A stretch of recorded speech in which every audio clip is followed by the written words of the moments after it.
ফতোয়াবাজি তারাই করে যাদের জীবনে জেলার জরিমানা নাই, ইসলামী আন্দোলন নাই, তারাই করে। আল্লামা মামুনুল হক ফতোয়াবাজি করবে না, মুফতি আমির হামলা করে নাই, কোরআনের পাক আল্লামা সাইদি করে নাই, কারণ এই জমিন কোরআনের রক্ত দিয়ে কেনা ধরে বলেন ঠিক না। সুতরাং ফতোয়াবাজি নয়, কোরআনের হক কথা বলতে হবে। মাহফিলে সবাই এসেছে, নিয়তের ভিতরে ভেজাল আছে আপনারা ছাড়া। আজকের মাহফিলের মাইকেলা এসেছে টাকার জন্য, এখানে মিডিয়া এসেছে ভিউ বাড়লে তাদের কামাই হবে সেই জন্য, ব্যবসায়ীরা এসেছে বেচা বিক্রি হবে, টাকা ইনকাম হবে সেই জন্য, নেতারা আসে অর্ধেক দোয়া আর অর্ধেক ভোটের জন্য। আমি আব্দুল বারী রশিদ এসেছি অর্ধেক আল্লাহর জন্য, অর্ধেক টাকার জন্য। আর আপনারা একমাত্র এসেছেন শুধুমাত্র কেবলমাত্র একমাত্র আল্লাহ এবং তার রাসূলের জন্য। তার আগে একটা কথা আপনাদের বলতে চাই, মনে হলো পরে মনে থাকবে না। আমরা নবীর প্রতি দরুদ পড়বো, কিন্তু দুঃখজনক হলো আজকে বাংলাদেশে বিতর্ক শেষ হলো, নবীকে নিয়েই শেষ হলো না। ১৫০০ বছর পরে এখন আলেমরাই ঠিক মতো বুঝতে পারতেছে না নবী কবে থেকে নবী হলেন।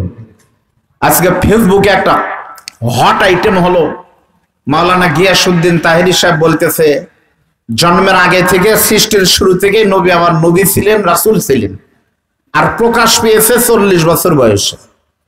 আগমনের দিক থেকে উনি সর্বশেষ, কিন্তু সম্মান আর শুরুর দিক থেকে উনি সাইয়্যিদুল আনবিয়া। আর মাওলানা শেখ আহমদুল্লাহ বলতেছেন না, আগে উনি ছিলেন আব্দুল্লাহর ছেলে পরিচয়, আর ৪০ বছর থেকে উনি হয়েছেন মুহাম্মদ রাসূলুল্লাহ। আপনারা বলেন তো নবী নেই বিতর্ক আমরা এখন শুনতে খুব ভালো মনে করিনি। আমাদের নবীকে নিয়ে বিতর্ক আমি আর আপনি শেখ আহমদুল্লাহ আর তাহিরি সাহেব কেন? সারা পৃথিবীর মানুষ গবেষণা করে আল্লাহ রাসূলের চরিত্রের কুল কিনারা খুঁজে পায়নি, কোনোদিন পাবেও না। কারণ আমার নবী কোনো মানুষ ছিলেন না, নবী ছিলেন মহামানব। সুবহানাল্লাহ বলেন। পৃথিবীর সমস্ত নেতারা শুধু নেতা, আপনাদের চেয়ারম্যান, এই ইউনিয়নের চেয়ারম্যান, উপজেলার চেয়ারম্যান, এই উপজেলার চেয়ারম্যান, হুইপ মহোদয় শুধু দিনাজপুরের নেতা, আর আমার প্রিয় নবী ছিলেন সারা পৃথিবীর নেতা। ধরে বলেন সুবহানাল্লাহ। আল্লাহর পরিচয় হলো আলহামদুলিল্লাহি রাব্বিল আলামিন, আর নবীর পরিচয় হলো ওমা আরসালনাকা ইল্লা রাহমাতাল লিল আলামিন। মানে যেখানে আল্লাহ আছে সেখানেই আমার নবী আছে। এই নবীর চরিত্র আপনাদেরকে একটু ধরায় দেই। নবীকে নিয়ে কি গবেষণা করবেন মিয়া শেখ আহমদুল্লাহ আর তাহেরি সাহেব? আমার আল্লাহ নবীকে নিয়ে বলতেছে ওয়া ইন্নাকা লাআলা খুলুকিন আযীম। আলেম ওলামা জানেন আযীম শব্দের অর্থ হলো যেই চরিত্র মাপার মতন কোন যন্ত্র পৃথিবীতে নাই। মানুষের চরিত্র হয় দুই রকম, একটা পাবলিক ক্যারেক্টার আর একটা পার্সোনাল ক্যারেক্টার। আমি আব্দুল বারী রশিদের আসল চরিত্রের খবর আপনারা জানেন না, জানেন আমার বিবি। এই বাংলাদেশের প্রত্যেকটা চেয়ারম্যান প্রার্থীর গোপন খবর যদি তার বউ বলতো তাহলে জনগণ বুঝতো ভোট কাকে দেওয়া লাগবে। ধরে বলেন ঠিক না? আর আমার নবীর চরিত্র সম্পর্কে নবীর বিবিকে বলা হলো আম্মা জান আয়েশাকে, নবীর ইন্তেকালের পরে নবীর চরিত্র কেমন ছিল। স্ত্রী বলতেছে কেন আফা তাকরাউনাল কোরআন, তোমরা কি কোরআন পড়ো না? নারীরা বলতেছে বালা, অবশ্যই পড়ি। বিবি বলতেছে আমার স্বামীর চরিত্র কানা খুলুকুহুল কোরআন, নবীর চরিত্র আর আল্লাহর কোরআনের ভিতরে কোনো পার্থক্য নাই। জোরে বলেন আল্লাহু আকবার। এই নবীর চরিত্রকে গবেষণা করে এই ভারত, আপনাদের বাড়ির কাছে ভারতের আধ্যাত্মিক নেতার নাম হলো মহাত্মা গান্ধী।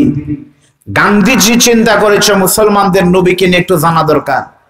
কলকাতার হাওড়া স্টেশনের পাশে এক দোকান থেকে নবীর চরিত্র সিরাত প্রথম খণ্ড পেল, পড়বে না, হঠাৎ করে মনে হলে 1 পৃষ্ঠা পড়ি, তারপর 2 পৃষ্ঠা পড়ি। গান্ধী, মহাত্মা গান্ধীর মতো একজন নেতা পড়তে পড়তে প্রথম খণ্ড পড়ে শেষ করলো, তারপরে পাগল হয়ে গেল দ্বিতীয় খণ্ড কোথায় পাওয়া যাবে। ঘুরতে ঘুরতে অনেক কষ্ট করে দ্বিতীয় খণ্ড আনার পরে হিন্দু নেতা স্বীকার করতে বাধ্য হয়েছে হিন্দুদের নেতা নয়, মুসলমানদের নেতা মোহাম্মদ, উনি আসলে আধ্যাত্মিক পুরুষ, পৃথিবীর শ্রেষ্ঠ মানব। জোরে বলেন সুবহানাল্লাহ। যদি কোনোদিন যান, বৌদ্ধদের নেতার নাম হলো গৌতম বুদ্ধ। গৌতম বুদ্ধের জীবনে তিনি স্বীকার করে গেছেন বৌদ্ধদের নেতা নয়, পৃথিবীতে মানুষের মুক্তির পথ দেখাতে পারে মুসলমানদের নেতা মুহাম্মদ রাসূলুল্লাহ। এটা হলো আমার নবীর চরিত্র।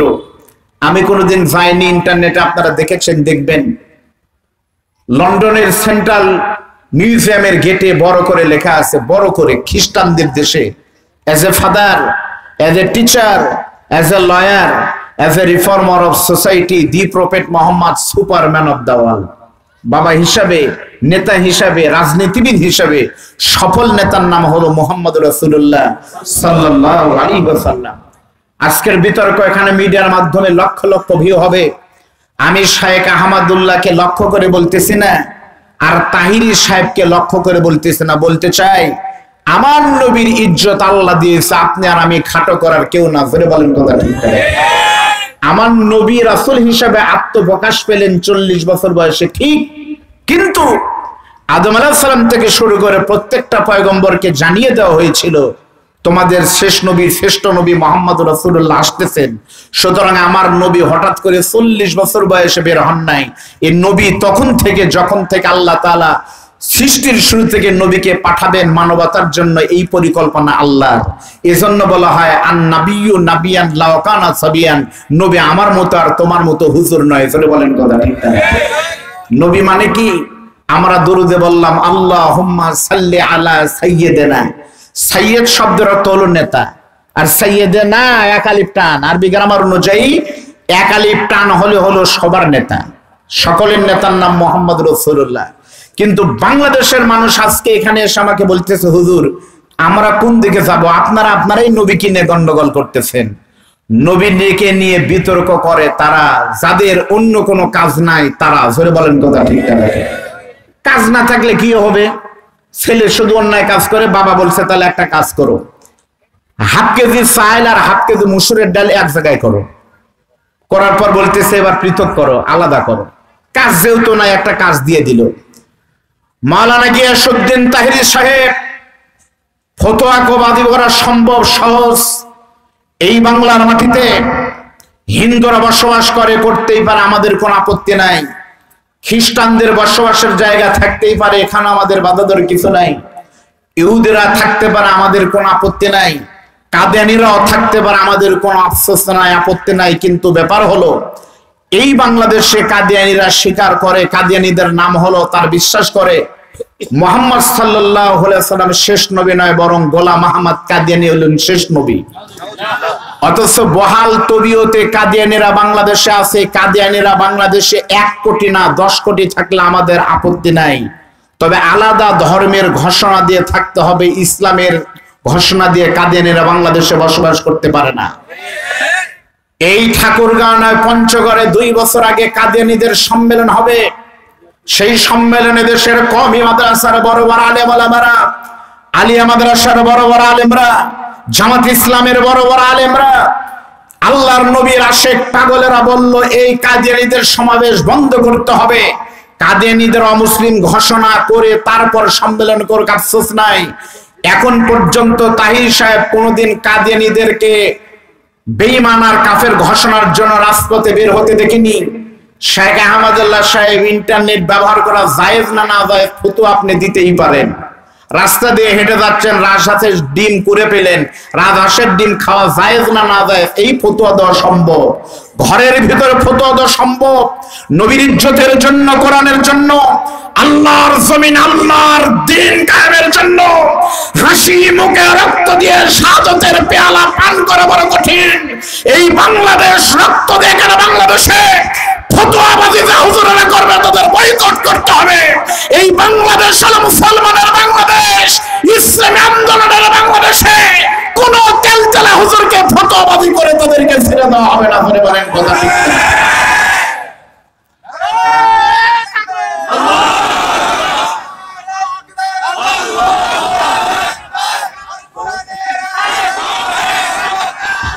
এ ভাই দাঁড়ান দাঁড়ান, আপনারা কিভাবে বসছেন এখানে? যেই পাশে আহলে হাদিসের লোক বসবেন, হানাফিদের তাকবীর আমরা ধরবো না, এ পাশে জামাত ইসলাম তাবলীগেরটা ধরবেন না, তাই বসেছেন। একসাথে এক স্লোগান হবে এখান থেকে, পারবেন না ইনশাআল্লাহ? আমাদের দেশের স্লোগান যেন দাদার দেশ থেকে শোনা যায়, পারবেন তো সেই স্লোগান দিতে? 2 হাত তোলেন, তোলেন, হাত তোলেন, হাত একটু নাড়ান তো ভাই, নাড়ান তো একটু গলাটা। মন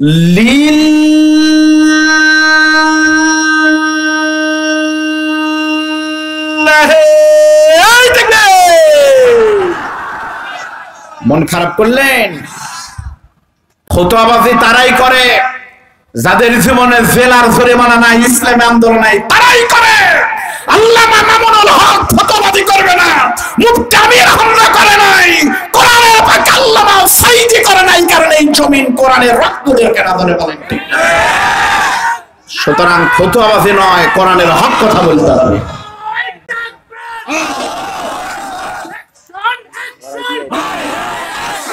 আল্লাহ আমাদের প্রত্যেককে কবুল করুন, বলেন আমিন। প্রিয় ভাইরা, চলেন, রাত অনেক হয়ে গেছে, আমি আপনাদের সামনে কোরআন থেকে একটা আয়াতে কারিমা তেলাওয়াত করেছি, সেখান থেকে কিছু বলবো। আপনারা কি আমাকে অনুমতি দিচ্ছেন? আল্লাহ যেন কবুল করেন। ভাই রবিউল ভাই কতক্ষণ আছেন? আপনি যতক্ষণ আছেন। মাশাআল্লাহ। না, এটা তো রবিউল ভাই বলেন, এটা রফিকুল ভাই বললো। রবিউল ভাই কি একসাথে এসেছেন? যাবেন কি একসাথে? না, যাওয়ার যদি সময় হয় তাহলে বলে দেন। ওই এক গাড়িতে। গাড়ির চাবি কার কাছে? তাহলে আপনি চাবি দান দিয়েন না। আলহামদুলিল্লাহ। চলেন আমার সাথে একটু লাইন উঠায় দেন আমাকে। আউযু বিল্লাহি মিনাশ শাইতানির রাজীম। বিসমিল্লাহির রাহমানির রাহিম।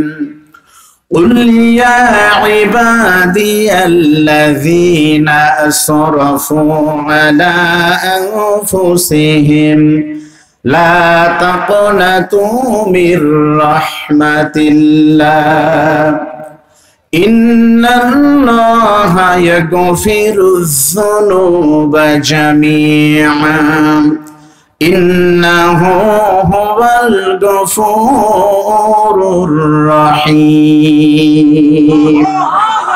আমি আপনাদের সামনে অনেক আলেমদের উপস্থিতিতে পবিত্র কোরআনের সূরা জুমার থেকে একটা আয়াতে কারিমা তেলাওয়াত করেছি।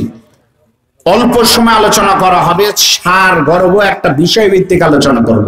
শুনেন, আল্লাহ তাআলা বলতেছেন, নবী আপনি বলেন, ইয়া ইবাদি, হে আমার বান্দারা, আল্লাযিনা আসরাফু আলা আনফুসিহিম, তোমরা যারা জুলুম করেছো, গুনাহ করেছো, নফসের উপরে কষ্ট দিয়েছো, লা তাকনাতু মির রাহমাতিল্লাহ, ও গুনাহগার বান্দারা তোমরা আমার রহমত থেকে নিরাশ হও না। ইন্নাল্লাহা ইয়াগফিরুয যুনুবা জামিআ, অবশ্যই আমি আল্লাহ তোমাদের জীবনের গুনাহ মাফ করে দেব। ইন্নাহু হুয়াল গফুরুর রহিম, কেননা আমি ক্ষমাশীল এবং দয়ালু। সুবহানাল্লাহ বলেন। সরল অর্থ কি? আল্লাহ বলতেছো, গুনাহগার বান্দা তোমরা যারা গুনাহ করছো, গুনাহ আমরা করিনি। আজকের মাহফিলে যারা এই এলাকায় আসেনি, ধরে নেবেন তাদের কোনো গুনাহ নাই। আর একমাত্র গুনাহ নাই হলো ফেরেশতাদের। আর এখন যদি আপনাদের ভিতর থেকে কেউ উঠে যায়, যেতে পারবেন তারা যাদের কোনো গুনাহ নাই। যদি কেউ ফেরেশতার মতো থাকেন, যান, আমরা বুঝবো দুটা ফেরেশতা চলে গেল। আল্লাহ বলতেছে যারা গুনাহ করছে, তোমাদের বলতেছি, তোমাদের নফসের উপরে ধোঁকা দিয়েছ, আমি আল্লাহ তোমাদের মাফ করে দিব। এখানে আরবি গ্রামার বলতেছে ইয়া ইবাদি, এই ইয়াটার নাম হলো হরফে নেদা। আলেম ওলামা জানে ইয়া, আয়া, হায়া, আয়, হামজা মাফতুহা। ইন্নাটার নাম হলো হরফে মুসাব্বাবিল ফেল, তাই না ভাই? ইয়াগফির মুজারের সিগা, জানবুন এক বছর, জুনুব বহু বছর। আরবি গ্রামার বলতেছে কেউ যদি গুনাহ করার পরে তওবা করতে পারে, আল্লাহ তার জীবনের সমস্ত গুনাহগুলি তখনই মাফ করে দিবে। সুবহানাল্লাহ বলেন। তাহলে আজকে আমাদের আলোচনার বিষয়ের নাম হলো তাওবা। জোরে বলেন কি? আপনারা বলেন তো, তাওবা শব্দের অর্থ কি? মাশাআল্লাহ, আলেম ওলামা বলছে ফিরে আসা, ব্যাক করা। আর তাফসীরের ভাষা হলো আর আত-তাওবাতু মা'নাহু লুগাতান আর রুজু, আয় আর রুজু ইলাল্লাহ, মানে গুনাহ থেকে ফিরে আসা, আল্লাহর দিকে ধাবিত হওয়ার আরবি নাম হলো তওবা। এখন আমরা মনে করছি আল্লাহ এখানে বলছে যে তোমরা গুনাহ করছো, গুনাহ থেকে আমার কাছে হাত তুললেই তোমাদেরকে মাফ করে দেওয়া হবে। এটাই তো এখানে পাওয়া গেল। আসলে কিন্তু ঘটনা তা না। আপনি কি মনে করছেন আপনি গুনাহ করবেন আর আল্লাহর কাছে মাফ চাইলে আল্লাহ মাফ করে দিবে? বৃহস্পতিবার আপনি ঘুষ খাবেন আর শুক্রবারের দিন দিনাজপুর বড় মসজিদের মাঠে গিয়ে নামাজ পড়বেন, তাহলেই হবে? আল্লাহ বলতেছে অবশ্যই গুনাহ থেকে তোমাদেরকে তওবা করলে মাফ করে দেওয়া হবে, কিন্তু তার জন্য শর্ত হলো 3টি। জোরে বলেন কয়টি? এই 3টে শর্ত যদি না থাকে তোমার গুনাহ কিন্তু মাফ হবে না। কোন কোন মুফাসসির বলছে তওবার জন্য শর্ত হলো 4টি। ভালো করে বুঝবেন কয়টি। 1 নম্বর হলো আল্লাহর দিকে তোমাকে ফিরে যাওয়া লাগবে। আল্লাহর দিকে ফিরে যাওয়া লাগবে কিভাবে? পশ্চিম দিকে ঘুরে বসা লাগবে না। আগে তুমি দাড়ি রাখোনি, এখন রাখো, দাড়ি বড় হোক। আগে নামাজ পড়ো না, এখন নামাজ পড়ো, 2-4 বছর পড়তে থাকো। আগে বিবি পর্দা করেনি, এখন করো। আগে ঘুষের ব্যবসা করেছে, এখন 3 বছর বাদ দাও। আগে ইসলামী আন্দোলন করনি, এখন ইসলামী আন্দোলন করে একামতে দিনের জন্য পাগল হয়ে যাও। তারপরে তুমি যদি মাপ এর জন্য কাজ করতে পারো, এক ফের মুসারের সিগা, তুমি যদি ভালো হতে পারো তখন আমি আল্লাহ মাফ করব, এমনি হবে না। 1 নম্বর। 2 নম্বর শর্ত, আল্লাহর কাছে গুনার কথা খুলে বলতে হবে, আল্লাহ আমি এই পাপ করছি। 3 নম্বর, যে মাপ একবার চাইবেন ওই মাপ আর জীবনেও করা যাবে না। আর 4র্থ নম্বর শর্ত হলো আল্লাহর পাশাপাশি বান্দার হক আদায় করতে হবে। কি আপনার মনে নাই? এই দিনাজপুরের খানপুর, কমলপুর, আইহাই, মহেশপুর অথবা আটর মাদ্রাসার পাশে কোন ছেলে বিশেষ পরীক্ষায় প্রিলিতে টিকে গেছে, তদন্ত আসলো এনএসআই থেকে, আপনি এলাকার নেতা, সরকার দলের, আপনাকে বলতেছে অমকের ছেলে কোন দল করে ভাই? আপনি চিন্তা করলেন আপনার বেটা 3টা, তার ভিতরে 2টা চোর আর 1টা ডাকাত। আর অমকের ছেলে আমার রিপোর্ট যদি ভালো দিই তাহলে ম্যাজিস্ট্রেট হবে, তা তো হয় না। আপনি একটা অন্যায় ভাবে একটা ছেলের পরিবারকে নষ্ট করে দিয়ে বললেন, কানে কানে বলতেছে ওই দল করে। এই যে একটা ওই দলের ট্যাগ লাগাই দিয়ে বিসিএস এর হক নষ্ট করে দিয়ে ওই ছেলেটার বিসিএস ক্যাডার হতে পারলো না, প্রাইমারি স্কুলে ধুকে ধুকে মারা গেল, কেরিয়ারকে নষ্ট করলেন। আর আপনি মাওলানার কথা শুনে গিয়ে ইস্তেমার ময়দানে মাপ চাইলেন, হজে গিয়ে দোয়া করলেন। আল্লাহর কসম, যতদিন পর্যন্ত এই পরিবারের সবাই আপনাকে মাপ না করবে, আপনার মতো নাফরমান, বেঈমান, কুলাঙ্গারের মাপ আল্লাহ কোনোদিন করবে না। পরিবারের কথা ঠিক না? এই 4টা শর্ত যদি থাকে, স্ট্যাম্পের উপরে লিখে দিতে পারি আজকেই আপনাদের দোয়া কবুল হবে ইনশাআল্লাহ, আজকেই। আর তওবার জন্য সময় কখন? আপনারা কি মন খারাপ করতেছেন? আমি কিন্তু ওয়াজ শুরু করিনি, আমি একটু গোছাই নিচ্ছি, সাবজেক্টটা বুঝেন। এখন তো বাংলাদেশে ওয়াজ হয় না, এখন দেখে বাংলাদেশে 2 ঘন্টা ওয়াজ হলো, মমতাদের গান গাইলো কয়টা?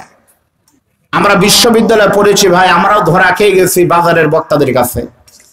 আপনারা বলেন তো, আগে দিনাজপুরের মুরব্বীরা, আগে আমি ছোটতে দেখছি আমার বাবা বিয়ের অনুষ্ঠানে গেলে দেখছি যে আগে বিয়ের উপহার দিত তামা, কাঁসা, পিতল, এগুলো কিন্তু ঠিক না, তামার কলস, থাল, গামলা, এগুলো কিন্তু দিত। কিন্তু গত 2 বছরের ভিতরে কোন বিয়ের অনুষ্ঠানে তামা, কাঁসা, পিতল কি আপনারা দেখছেন? কোথায় গেল?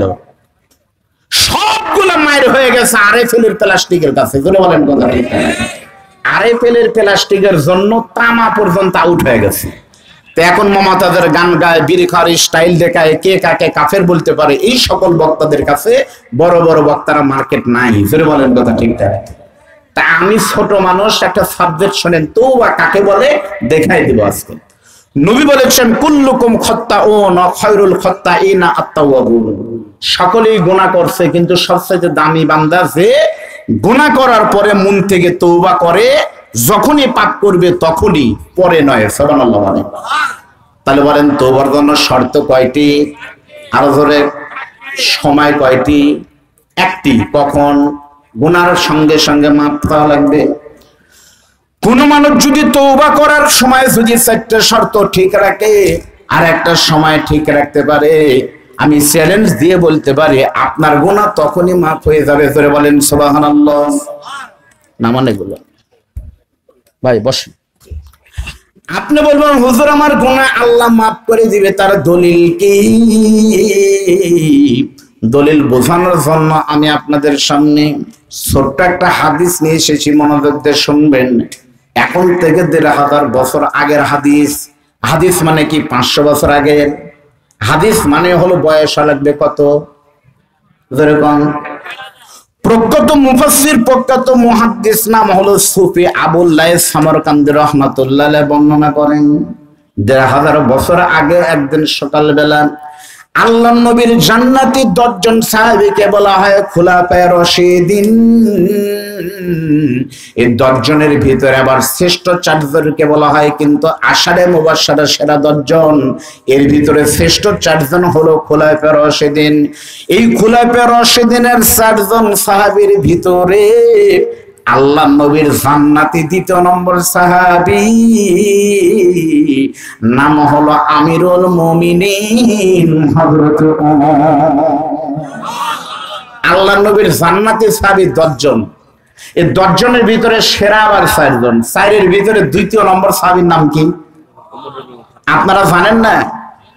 বলেন নবী সাল্লাল্লাহু আলাইহি ওয়াসাল্লাম সহিহ হাদিস, আরহামু উম্মতি বি উম্মতি আবু বকর আসাদুহুম ফি আমরিল্লাহিল ওমর। এ মাওলানা সামনে আসেন। ওমর, তাহলে হযরত ওমর আল্লাহ নবীর কয় নম্বর সাহাবী? জোরে কোন। আপনারা বললেন 2 নম্বর। এরা কিন্তু ভাষার ভালো হলো না, আপনাদের নিয়ত ভালো কিন্তু পদ্ধতি খারাপ।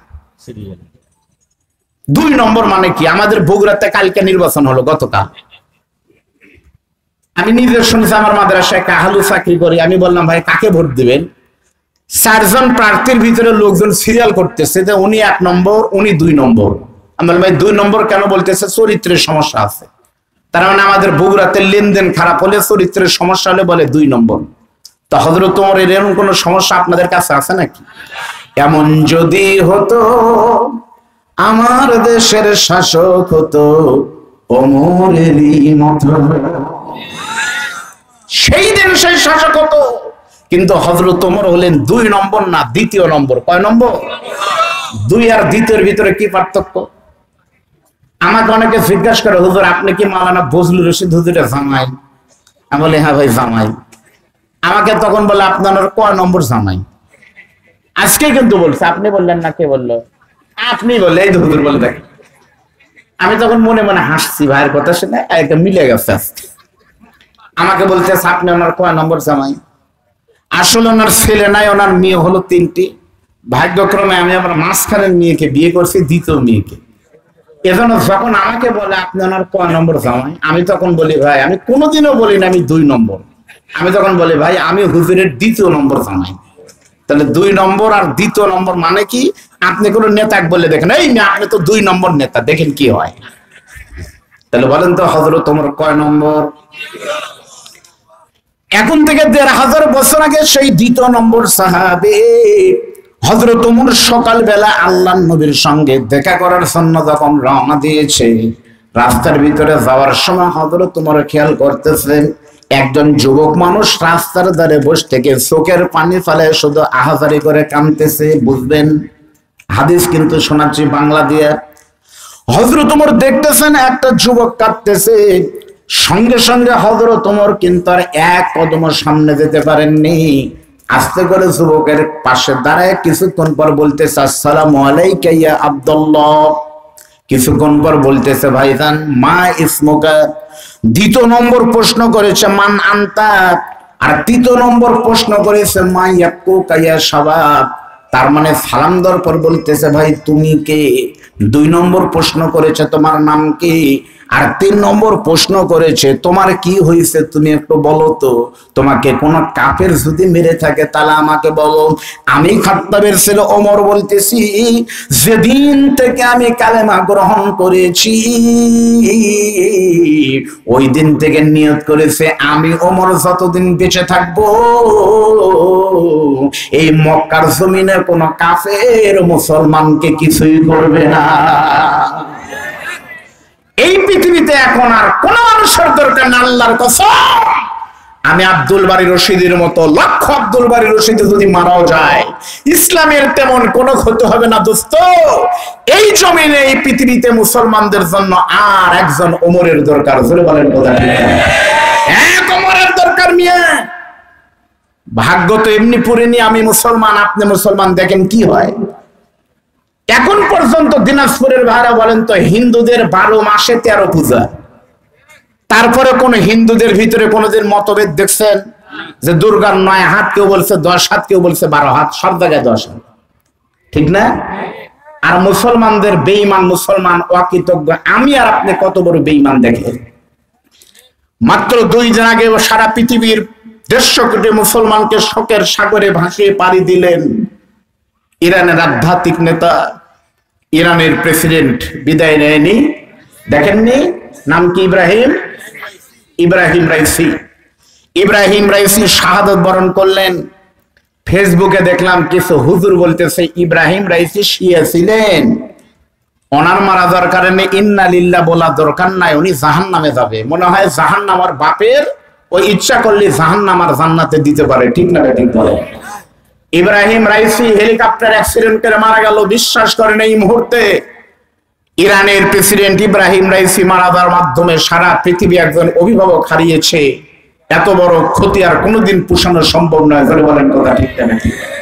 মিডিয়ার মাধ্যমে খবর চলে যাবে। আপনার একটু বাংলাদেশ সরকারকেও আগামীকাল বৃহস্পতিবার রাষ্ট্রীয়ভাবে কিন্তু শোক ঘোষণা করা হয়েছে সারা বাংলাদেশে, সারা পৃথিবীতে কিন্তু শোক চলতেছে। ইব্রাহিম রাইসি আজারবাইজান পাশের দেশে 3টি হেলিকপ্টার নিয়ে গিয়েছে ওই দেশের একটা বাঁধ উদ্বোধন করতে। ভালো করে বুঝেন ষড়যন্ত্র কাকে বলে। বাঁধ উদ্বোধন করার জন্য ইব্রাহিম রাইসি হেলিকপ্টারে গেলেন, সাথে ছিলেন পররাষ্ট্রমন্ত্রী, ওই দেশের বড় বড় নেতা সহ কয়েকজন। 3 হেলিকপ্টার, সামনে একটা, পিছনে একটা, মাঝখানে রাইসি সাহেবের হেলিকপ্টার। উড্ডয়ন করার কয়েক মিনিটের পরে হঠাৎ করে দেখা গেল ওনার হেলিকপ্টারটা নাই। 2 হেলিকপ্টার যোগাযোগ করার চেষ্টা করে দেখা গেল যে না, একটা পাহাড়ের পাদদেশে ভূপাতিত হয়ে 9 জন আল্লাহর বান্দা মুহূর্তের ভিতরে শাহাদতের পেয়ালা পান করে দুনিয়া থেকে বিদায় নিয়েছে। কিন্তু আমাদের সন্দেহ হয়, সন্দেহের তীর সারা পৃথিবীর মুসলমানরা 2 দিকে আমরা খেয়াল করতেছি। এই মুহূর্তে আমাদের সন্দেহের তীর হলো সারা পৃথিবীর একমাত্র রাষ্ট্র, প্রত্যেকটি রাষ্ট্রের কিন্তু বৈধতা আছে। আমার বাংলাদেশ আমরা এমনি এমনি অর্জন হয়নি, 9 মাস যুদ্ধ করে রক্ত দিয়ে কিন্তু স্বাধীনতা এনেছি। আমার দেশ রক্তের উপরে দাঁড়ানো স্বাধীন বাংলাদেশ। ভারত স্বাধীনতা লাভ করেছে সারা পৃথিবীর ভিতরে একমাত্র স্বাধীনতা ছাড়া, বৈধতা ছাড়া, জমি কেনা ছাড়া উদ্বাস্তুর মতো, টোকায়ের মতো উড়ে এসে জুড়ে বসে এখন দাবি করতেছে একমাত্র পিতৃ পরিচয়হীন অবৈধ রাষ্ট্রের নাম হলো, জারব রাষ্ট্রের নাম হলো ইসরায়েল। বলেন কথা ঠিক না? সেই ইসরায়েলের টার্গেট ছিল, এই প্রেসিডেন্টকে সবসময় টার্গেট করত ইব্রাহিম রাইসিকে। রাইসি মারা যাওয়ার সঙ্গে সঙ্গে ইরান জানে না, তার আগেই ইসরায়েল প্রচার করতেছে ইরানের প্রধানমন্ত্রী মারা গেছে। কেন? এখন আমরা ধরতেছি ইরানের নয়, বরং ইসরায়েলের সবচেয়ে বড় গোয়েন্দা সংস্থার নাম হলো মোসাদ। ওই মোসাদের ষড়যন্ত্র হয়তো তারা ভূপাতিত করেছে।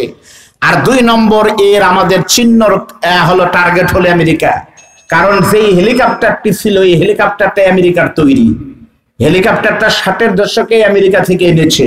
হয়তো এর ভিতরে এমন পার্টস লাগানো ছিল, সেই পার্টস হয়তো তাদেরকে কমান্ড করতো। হেলিকপ্টার, এই মোবাইল এখন কোথায় আছে ইচ্ছা করলে কিন্তু এই ফোন ব্যবহারকারী নয়, বরং আইসিটি থেকে কিন্তু বোঝা যাবে মোবাইলওয়ালা এখন কোন জায়গায় বসে আছে, দেখা যাবে। হয়তো এমন কিছু থাকতে পারে, আমেরিকা টার্গেট করে তাকে সর্বনাশ করে দুনিয়া থেকে বিদায় করে নিল। ইরানের প্রধান রাষ্ট্রপতি কিন্তু কয়েকদিন আগে বলেছিল আল মাউতু ইসরায়েল, আল মাউতু আমেরিকা, এই কথা কিন্তু বলেছে। ইসরায়েল আমাদেরকে দুনিয়া থেকে বিদায় করে দেওয়ার চক্রান্ত ষড়যন্ত্র করতেছে। আমাদের একটা কথা বলতে হবে, ইসরায়েল হলো আমাদের দুশ্মন, জানের শত্রু। ইসরায়েল যে সর্বনাশ আমাদের করেছে, এটা কোনোদিন পোষানো সম্ভব নয়। আমি আপনাদের এই বেঈমানদের, ঘাতকদের বয়কটের ডাক দেব। ইসরায়েলি সমস্ত পণ্যকে আপনারা বয়কট ইতিমধ্যেই করেছেন। মজা এখন খায়, কোকোকোলা এখন কোনো মুসলমান না, কুকুরেও কিনে না। জোরে বলেন ঠিক না? ডাব শ্যাম্পু, নেসলে কোম্পানির পণ্য আপনারা কিনবেন না। সরকারকে ধন্যবাদ জানাই, মাননীয় প্রধানমন্ত্রী ফিলিস্তিনিদের পক্ষে, ইসরায়েলের বিপক্ষে কিন্তু তার অবস্থান স্পষ্ট করেছে। আলহামদুলিল্লাহ, আমরা তার প্রশংসা করি। পাশাপাশি আমাদের জানতে ইচ্ছা করে, স্বাধীনতার পরে বাংলাদেশের স্বাধীনতার স্থপতি বঙ্গবন্ধু শেখ মুজিবুর রহমান, এই দেশের পাসপোর্টের ভিতরে লেখা আছে এই পাসপোর্ট দিয়ে সারা দুনিয়া ভ্রমণ করা যাবে এক্সেপ্ট ইসরায়েল। শুধু ইসরায়েলে যাওয়া যাবে না, বঙ্গবন্ধু চাননি ওই বেঈমানদের দেশে বাঙালিরা যায় আর ওরা আমাদের বাংলাদেশে আসুক। এটা তার একটা মহৎ উদ্যোগ ছিল। কিন্তু 2024 সনে কাকে খুশি করার জন্য, কার ইশারায়, কার জন্য এই পাসপোর্ট থেকে এক্সেপ্ট শব্দ তুলে দেওয়া হয়েছে। ইচ্ছা করলে এখন ইসরায়েলেও যাওয়া যাবে, ইসরায়েলের প্রধানমন্ত্রী নেতানিয়াহু বাংলাদেশে আসতে পারবে। এই কথা বাংলাদেশের মাননীয় প্রধানমন্ত্রী আপনার প্রতি সম্মান জানিয়ে এই কোরআনের বাগান থেকে দলমত নির্বিশেষে দিনাজপুরের মাটি থেকে বলতে চাই, সারা পৃথিবীর কূটনৈতিক সম্পর্ক বজায় রেখে সবাই বাংলাদেশে আসুক, আমাদের কোনো বাধা নাই। কিন্তু এই বাংলাদেশে হাজার হাজার মুসলমান শিশুকে হত্যাকারী, এই পৃথিবীর ইতিহাসে রক্ত লাঞ্ছিতকারী পৃথিবীর মুসলমানদের দুশমন, প্রথম কেবলা আল আকসা মসজিদ দের ভিতরে গুলি করা সেই বেঈমান ইসরায়েলের প্রধানমন্ত্রী নেতানিয়াহু কোনদিন যদি বাংলাদেশের আন্তর্জাতিক এয়ারপোর্টে আসতে চায়, এই ঘোষণা যদি বাংলাদেশের মুসলমান জানতে পারে, এদেশের মুসলমানেরা মাথার পাগড়ি মাথায় বেঁধে বখতিয়ারের ঘোড়ায় চড়ে বাংলা থেকে ইহুদি মুক্ত বাংলা করতে যদি ডাক আসে, বুকের তাজা রক্ত দিতে দেশের মুসলমান মনে এখনো প্রস্তুত আছে। মনে রাখতে হবে, এটা বাংলাদেশ হলো রবীন্দ্রনাথের দাদার বাড়ি নয়, এটা বঙ্কিম চৌধুরীর বাংলাদেশ নয়, এই বাংলাদেশ ইহুদি নাসরাদের বাংলাদেশ নয়। এই বাংলাদেশে এখনো 5 ওয়াক্ত নামাজ আযান হয়, মসজিদে নামাজ হয়। যতদিন বাংলাদেশের পূর্ব দিগন্তে সূর্য উঠবে, পশ্চিম দিগন্তে ডুববে, কোন ইহুদি বেঈমান বাংলার মাটিতে আসলে এদেশে লক্ষ মায়ের বুক খালি হবে। ইসরায়েলের ঘাতক গাজার হত্যাকারীদেরকে মুসলমানের বাংলাদেশে ঢুকতে আমরা কোনদিন দেব না, যেতে পারি না। ফিরে বলেন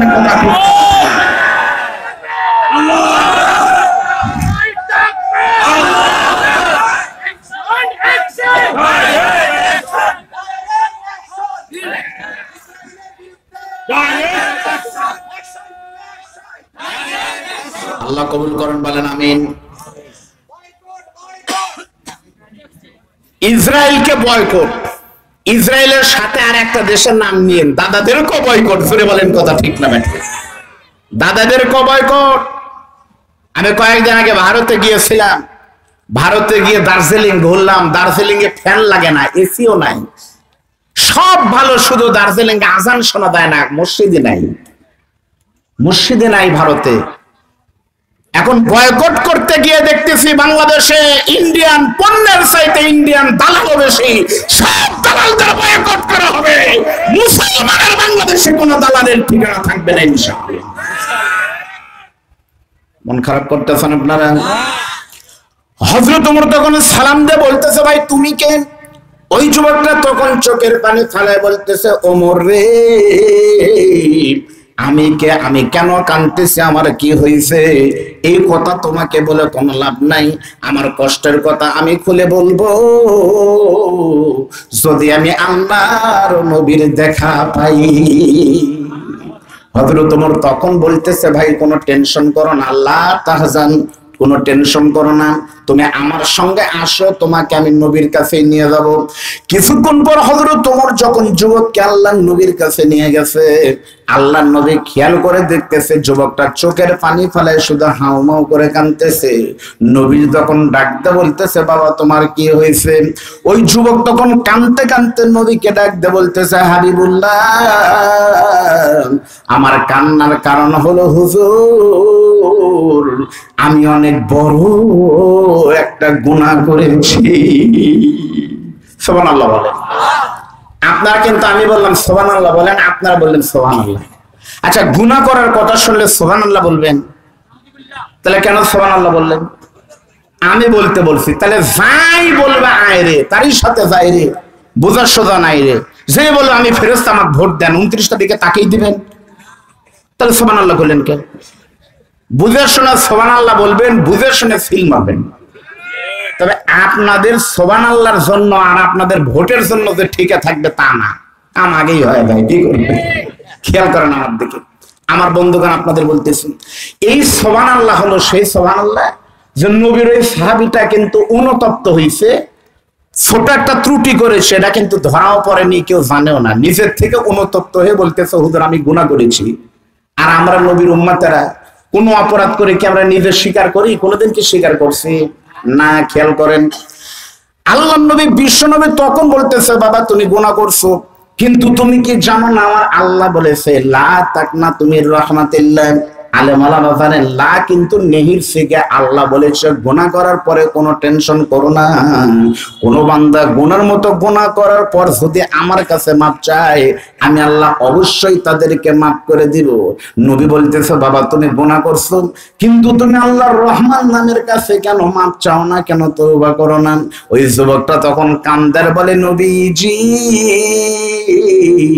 আমার মন বলতেছে আমার গুনাহ কোনোদিন আল্লাহ মাফ করবে না, কারণ আমার গুনাহটা অনেক বড় গুনাহ। আল্লাহর নবী বলতেছে তোমার গুনাহ যতই বড় হোক না কেন আল্লাহর রহমতের সাগর কিন্তু তার চাইতে আরো অনেক বড়। সঙ্গে সঙ্গে যুবক বলতেছে ওগো আল্লাহর নবী আমার বিশ্বাস আমার মন বলতেছে আমার গুনাহটা যেন তেন কোনো গুনাহ নয়, আমার পাপটা আল্লাহর রহমতের থেকেও আরো অনেক বড়। নাউজুবিল্লাহ বলেন। যখনই বলতেছে হুজুর আমার পাপটা আল্লাহর রহমতের থেকেও আরো বড় পাপ, তখন কি আল্লাহর নবী ধরে নিবে ওই লোকটা সগীরা গুনাহ করছে? কথা বলেন নাকি তা ধরবে? আচ্ছা বলেন তো এই কমিটির লোক যদি এখন ঘোষণা দেয় আগামী বছর বাংলাদেশের সব থেকে বড় বক্তা এই মাঠে আমি না নিয়ে আসবো, হতেই তো পারে, আল্লাহ যেন কবুল করেন, আমিন। এই আমার বড় ভাইরা পাগলের মতো পরিশ্রম করছে। আচ্ছা যদি ঘোষণা দেয় বাংলাদেশের সব থেকে বড় বক্তা খানপুর মাঠে আসবে, আমার সামনে যদি ঘোষণা দেয় তাহলে কি আমি মনে মনে ধরে নিব সামনে বছর আমি আবার আসতেছি? এটা ধরা কি ঠিক হবে? 3 লাখের ভিতরে তো আমার সিরিয়াল না, আমি 1 নাম্বার কেমনে হই? তো যখন বলছে হুজুর আমি সবচেয়ে বড় গুনাহ করছি, আল্লাহর নবী সরাসরি 1 নম্বরের কাছে চলে গেছে। গুনার ভিতরে যদি 1 নম্বর গুনাহ হয় আপনারা বলেন তো সেই গুনার নাম কি? মাশাআল্লাহ। আল্লাহর নবী বিশ্বনবী তখন প্রশ্ন করতেছে তুমি সব থেকে বড় গুনাহ করেছো। আরবিতে বলতেছে হাল কতালতা নাফসা, আরবিতে হাল কতালতা নাফসা শব্দের অর্থ হলো তুমি কি মানুষ খুন করেছো নাকি, তুমি কি মানুষ হত্যা করেছো নাকি। আপনারা কিন্তু জানেন মানুষ খুন করা কিন্তু বিশাল একটা জঘন্য গুনাহ। আল্লাহর নবী বলেছে আল মুসলিমু মান সালিমান মুসলিমুনা মিন লিসানিহি ওয়া ইয়াদিহি, যার হাত আর মুখ থেকে অন্য মুসলমান নিরাপদ হবে না সেই লোক কোনোদিন জান্নাতে যাবে না। বুঝবেন কিন্তু হাদিসটা, আলেম ওলামা বুঝবেন। আল মুসলিমু মান সালিমাল মুসলিমুনা, এখানে আলেম ওলামা থাকলে আছে ওই মানে ওই মুসলমান যার হাত থেকে অন্য মানুষ নিরাপদ না, ঠিক না? সব কথা ঠিক বলেন না বুঝে আপনারা? যার হাত এবং মুখ থেকে অন্য মুসলমান, অন্য মানুষ না কিন্তু, আল মুসলিমু মান সালিমাল মুসলিমুনা, যার হাত থেকে এবং মুখ থেকে অন্য মুসলমানেরা নিরাপদ নয়। প্রথমটা 1 বছর, পর একটা বহু বছর। যার হাত থেকে অন্য মুসলমান গুণ, তার মানে প্রথমটা হবে ক্ষমতাশীল একজন। ওই মানুষের হাত থেকে দেশের মুসলমানরা যদি নিরাপদ না থাকে সে কোনোদিন মুসলমান হতে পারবে না। এই পৃথিবীতে বহু সিয়ারওয়ালা নেতা আছে যাদের হাতের ইশারায় রাজনৈতিক কারণে বিনা অপরাধে হাজার হাজার মায়ের বুক খালি হয়েছে, বাংলাদেশে অবশ্য নাই। ফিরে বলেন কথা ঠিক তাই? আজকে গভীর উদ্যোগের সঙ্গে আমরা এই কথাটা বলতে চাই, আপনারা একটু খেয়াল করবেন প্রিয় ভাইরা। আমরা ভালোকে ভালো বলবো, কালোকে কালো বলবো, ঠিক না? ঠিক বলেন বাবাজি। বসেন বসেন। ও আচ্ছা আচ্ছা, আলহামদুলিল্লাহ, বসেন। মাশাআল্লাহ ভাই, ভালো আছেন? আলহামদুলিল্লাহ। অনেক মেহমান আসতেছে, আমাদের বাগান ফুলে ফলে সজ্জিত হচ্ছে। আপনারা কি বিরক্ত হচ্ছেন? আজকে বাংলাদেশে আমরা দেখেছি, বাংলাদেশে ঝিনাইদহ জেলার একজন এমপি, ঠিক না ভাই? ঝিনাইদহ 4 আসনের এমপি আনোয়ারুল আজিম সাহেব ভারতের কলকাতায় গিয়ে একটা হোটেলে তাকে নৃশংসভাবে খুন করা হয়েছে। খালি খুন নয়, তার শরীরের গোস্তগুলো টুকরো টুকরো করে মাথা থেকে পা পর্যন্ত কোনো অঙ্গ এক জায়গায় নাই, সে অঙ্গগুলো অর্ধেক কোথায় নিয়ে গেছে। এই নৃশংস হত্যাকাণ্ডের আমরা তীব্র প্রতিবাদ করি, এই হত্যাকাণ্ডের আমরা বিচার চাই। ফিরে বলেন কথা ঠিক না বেটি? কিন্তু আমার দেশে ঘটেনি, ঘটেছে কিন্তু কোথায়? ভারতে গিয়ে। এর তদন্ত কিন্তু হবে, হয় দরকার। কিন্তু আমরা বলতে চাই গভীর উদ্বেগের সঙ্গে, আমি ইসলামী বিশ্ববিদ্যালয় কুষ্টিয়ার ছাত্র ছিলাম, ওখানে আমরা পড়াশোনা করেছি। আমি, মাওলানা আব্দুল হাই সাইফুল্লাহ এবং মাওলানা মুফতি আমির হামজা। আমির হামজা আমার 2 বছরের জুনিয়র, এজন্য মুফতি আমির হামজা, আমি আব্দুল হাই সাইফুল্লাহ ভাই আপনাদের দিনাজপুরের মাহফুজুর রহমান দিনাজপুরি, আমরা সব বিশ্ববিদ্যালয়ে একই ছাত্র, একই সাথে ছিলাম, একই কোম্পানি, খালি মডেল ভিন্ন। এখন বলবেন হুজুর কোম্পানির নাম কি জানি না, পুলহাটের সাইল, কোম্পানির নাম দরকার নাই, তাহলেই বুঝলেন ভালো। তো ঝিনাইদহ এক সময় একটা মৃত্যু নগরীতে পরিণত হয়েছিল। এই এমপি আনোয়ারুল আজিম সাহেবের কালীগঞ্জের খবর বিশ্ববিদ্যালয়ের পাশে আমরা জানি। হঠাৎ করে একটা কিশোর ছাত্রকে মানে ধরা হলো একটা মিটিং থেকে, কোরআনের একটা ক্লাস থেকে নিয়ে গিয়ে কোরআন এবং হাদিসের কিছু ছবিতে বললো 5 জন জঙ্গি আটক, জঙ্গির নাটক সাজায় নিয়ে গেল। আল্লাহর কোরআন সামনে নিয়ে বলতেছে আমি প্রমাণ দিতে পারবো, কোনো মিথ্যা কথা বলবো না। এই মুহূর্তে আমি আব্দুল বারী রশিদি 2-4-5 হাজার লোকের সামনে কথা বলছি না, এই মুহূর্তে আমি লক্ষ লক্ষ মানুষের সামনে কথা বলছি, মিডিয়ার সামনে এটা প্রচার হবে। তাকে গ্রেপ্তার করে নেওয়া হলো, নাম হলো মহিউদ্দিন শান, বাড়ি মাত্র তার বয়স হলো 15 বছর বয়স। ওই এলাকার মানুষ সাক্ষী দিয়েছে মহিউদ্দিন শান জীবনে কোনোদিন 5 ওয়াক্ত নামাজ বাদ দেয়নি, একদিন নয়। এই পুলহাটের কোন ছেলে যদি 5 ওয়াক্ত নামাজ পড়ে, দলমত নির্বিশেষে সবাই কিন্তু তাকে স্নেহ করবে, এটাই খুব স্বাভাবিক কথা। তাকে গ্রেপ্তার করে কালীগঞ্জ থানায় নিয়ে গিয়ে যখন চালান দেওয়া হচ্ছে, ওই গ্রামের গুনে গুনে 300 মানুষ, আওয়ামী লীগ, বিএনপি, জামাত, জাতীয় পার্টি সকলে মিলে এমপির পায়ের কাছে গিয়ে বলেছে, বাবা এমপি সাহেব, ওই বাচ্চাটাকে ছাড়ানোর ব্যবস্থা করা হোক, ওই বাচ্চাটাকে ছাড়ানোর ব্যবস্থা করা হোক, যদি কোনো অপরাধ থাকে মাফ করে দাও, যদি তুমি বলো এর বাপ মা 14 গোষ্ঠী তোমার দলই করবে, তবুও তাকে ছেড়ে দাও। তখন উনি তাচ্ছিল্য করে বলেছিল, আমাদের দল করার লোক বহু আছে, এদের মতো লোকের দরকার নাই। মাত্র 7 দিন পরে নিখোঁজ 16 বছরের কিশোর বাচ্চাকে মাঠের ভিতর পাওয়া গেল, তার 2টা চোখ নাই, নৃশংস ভাবে তাকে হত্যা করা হলো। সেই দিন জানা যায় তার বাবা, ভিডিও এখন আছে, আমি কারো বিরুদ্ধে বলতেছি না, আমি সত্য কথাটাই প্রকাশ করছি। সেদিন তার বাবা হাউমাউ করে জানাজার মাঠে কেঁদেছিল, আর তার মা বলেছিল, তোমরা যদি আমার বাচ্চাকে মারবে, একামতের দিনের জন্য আমার বাচ্চা শাহাদত বরণ করলে আমার আপত্তি নাই, কিন্তু আমার বাবার 2টা চোখ কেন তোমরা তুলে নিয়েছো? ও আল্লাহ, আমার সন্তানের চোখ যারা তুলে নিল, অঙ্গ প্রত্যঙ্গ যারা তুললো, আল্লাহ তুমি তাদের বিচার করিও। আমার আল্লাহ যে বিচার করে তার বাস্তব প্রমাণ আজকে প্রমাণিত হয়েছে। তোর বলেন কথা ঠিক না বেঠিক?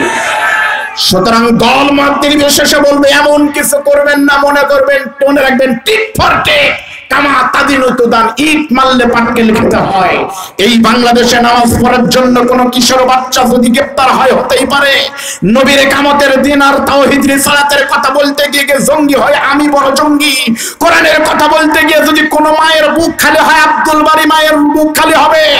এই বাংলাদেশে সারিন্দা নারিন্দা, এই বাংলাদেশের ডক্টর জাফর ইকবাল সারদের মানে ইসলাম বিরোধী হিজড়াদের আইন এই বাংলাদেশে চলবে না, তুরিন আফরোজের আইন চলবে না। এই বাংলাদেশ মুসলমানের বাংলাদেশ, এই বাংলাদেশে কষ্টের মধ্যে দিয়ে ইসলাম এসেছে, আগামীতেও থাকবে। কোন বেঈমানদের কথায় বাংলাদেশ আর চলবে না। পরিমাণের কথা ঠিক না? সুতরাং যেটাই করবেন বুঝে শুনে করা দরকার, ঠিক না? ঠিক বলেন। সিয়ারের কিন্তু একটা গিয়ার আছে। আমি আব্দুল বারী রশিদি 12টা পর্যন্ত কিন্তু সিয়ারের মালিক, কারণ আমি দাওয়াত নিয়েছি 22 মে, 22 তারিখ যতক্ষণ আমার মনে রাখতে হবে আমি আছি ততক্ষণ। এখন আমি যদি মনে করি 22 তারিখ হবে 41 সাল পর্যন্ত লম্বা, তা হবে না। ঘড়ির কাঁটা 22-এর পরে 23 আসবে, এটাই মনে রাখতে হবে, ঠিক না? ঠিক বলেন।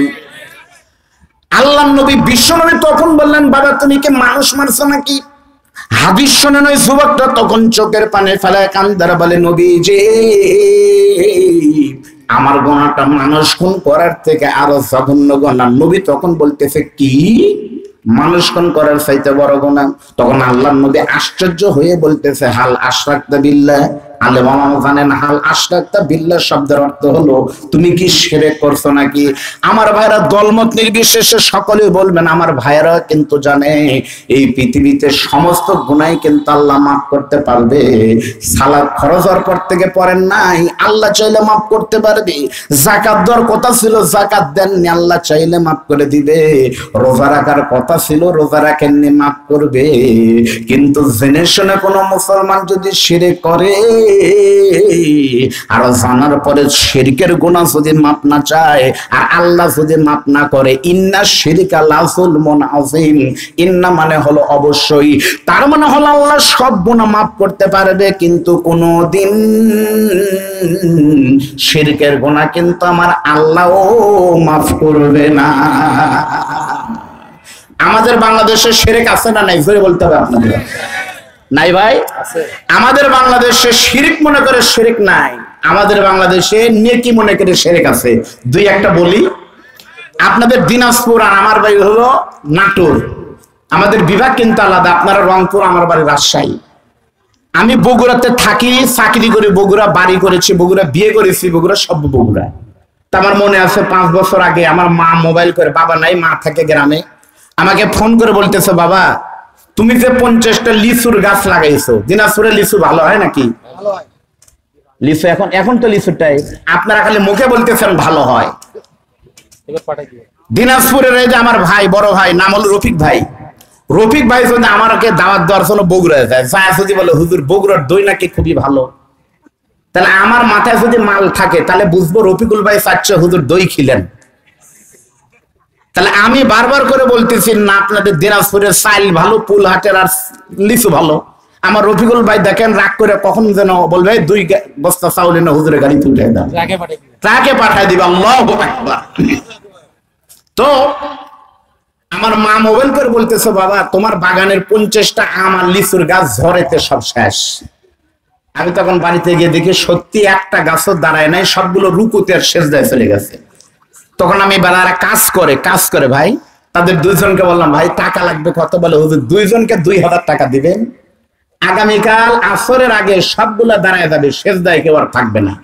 আমি বললাম নাও তোমার 2000, বের করে দিলাম। বলতে 200 টাকা দেন দড়ি নাও, আর 10টা বাঁশ কিনে দেন বাঁশ। আমি বললাম চলো বাঁশ কিনে দিয়ে যাবো। মসজিদে গিয়ে দেখে এক হাদিস সাহেব, তাকে বললাম যে হাদিস সাহেব আপনার বাঁশ? বহু বাঁশ আছে। কত করে? বলতেছে 300 টাকা পিস। আমি তখন 3000 টাকা দিয়ে বললাম, বাবাজি আপনি টাকাটা নেন, তারপরে নামাজ পড়ি। 3000 টাকা দিলেন। অজু টজু করে এসে টাকা ফেরত দিয়ে বলতেছে, বাবা বাঁশ তো আজকে দেওয়া যাবে না। কেন? বলতেছে সোমবারের দিন বাঁশ দেওয়া নিষেধ। আমি তখন বললাম নিষেধ মানে কি? যদি এমপি বা চেয়ারম্যান সাহেবের নিষেধ হয় বলেন, আমাদের সাথে তো সবারই পরিচয় থাকে। আপনারা কি মনে করছেন আপনাদের এলাকার নেতাদের সাথে আমার পরিচয় নাই? আমি হুইপ মহাদের বাড়িতেও আজ করছি, ওনার গ্রামের বাড়িতে মডেল মসজিদ আছে, ওনার বাবার কবরও আছে। কোন দিকে সেটা? পাঁচকুর। আমি গিয়েছি ওনার বাড়িতে, একটা মাদ্রাসা আছে, কিন্তু আমাকে চিনে না, কিন্তু পরিচয় দিলে চিনবে। তো সব জায়গায় পরিচয় আছে। আমি বললাম যদি পরিচয় দিতে হয় আমি ওসি সাহেব বলি, কেন আমার বাঁশ আমি কাটবো, ওসি কি করবে? তা বললাম তাহলে না, সোমবারের দিন বাঁশ কাটা যাবেই না। আমি বললাম বাবাজি ইসলাম বলেছে লা রাহবানিয়াতা ফিল ইসলাম, ইসলামে কোনো কুসংস্কার নাই, এগুলো বেদাত, হারাম, শিরক। আপনি বাঁশ দেন, মুরব্বি দিল না। অনেকক্ষণ বোঝানোর পরে যখন দিল না, গিয়ে দেখে নামাজ পড়তেছে। আমি আসরের নামাজ পড়ার পরে মুরব্বির দিক হয়ে দোয়া করলাম, আল্লাহ ও আল্লাহ, আমি তো ইমাম, আমি যা বলবো মুরব্বি আমিন বলতে তো বাধ্য। আমিন মানে আল্লাহ হুজুরের কথা মেনে নাও। আমি তখন বলতেছি আল্লাহ এই মুরব্বি বুড়ো, আমি এতক্ষণ বুঝালাম আল্লাহ বাঁশ দাও, তারপরে মুরব্বি বলতে দিব না। এই যে একটা শিরকের কথা, শিরক বুঝানোর পরে বুঝলো না আল্লাহ। আমি আলেম মানুষের দোয়া করি এই মুরব্বির বউ যেন মারা যায় ঠিক চৈত্র বা বৈশাখ মাসে, আর তার 3 দিন থেকে যেন বিদ্যুৎ না থাকে, আর মারা যায় যেন সোমবারের দিন ভোরে প্রচন্ড গরম হয়, এমন গরম হয় যেন লাশ রাখলে পয়সা যায়। দেখি শালা বুড়া তোর বউকে বাঁশ ছাড়া তুই কবর কেমনে দিচ্ছে রে, বলেন কথা ঠিক না? শিরক আছে না নাই? বৈশাখের শেষ বৈশাখীতে কোরআন সামনে নিয়ে বলতেছি, বগুড়ার মহাস্থান গড়ে কম পক্ষে 5 ট্রাক গাঁজা সেখানে সেই দিন খাওয়া হয়েছে। 5 ট্রাক হতে পারে। নারী পুরুষ এক জায়গায় গাঁজায় টান মারতেছে, সিদ্ধি খেলে বুদ্ধি বাড়ে। হু বাবা মারো বাবা, হু পায়জামা খুলে দেখে বানাচ্ছে গু। সেখানে পুলিশ নিরাপত্তা দিয়ে সারা রাত গাঁজার ব্যবসা চললো, কেউ গ্রেপ্তার হলো না। কুষ্টিয়া লালন সার শতবর্ষের ঐতিহ্য লালন করার জন্য বছরে একবার লালন উৎসব হয়। দেশ বিদেশ থেকে আন্তর্জাতিক খ্যাতি সম্পন্ন গাঞ্জাখোরেরা কুষ্টে জমায়েত হয়। এখন পর্যন্ত গাঞ্জার আসর থেকে কেউ জন্ম মানে গ্রেপ্তার হয়নি। লালন শাহ কুষ্টিয়া থেকে লালনের ভক্তরা গ্রেপ্তার হয় না, কুষ্টিয়া থেকে গ্রেপ্তার হয় কোরআনের পাখি মুক্তি আমির হামজা। ধরে বলেন কথা ঠিক না? যদি কোরআনের রাজ কায়েম হয় সর্বপ্রথম বাংলাদেশে গাঞ্জাখোরদের মাজারকে ঘুরিয়ে দেওয়া হবে। ধরে বলেন কথা ঠিক না? মন খারাপ করতেছেন? এই মুরব্বী এখন গাঁজার কথা শুনে উঠলো কে? তাহলে এই মানে টান পাটি নাকি রে?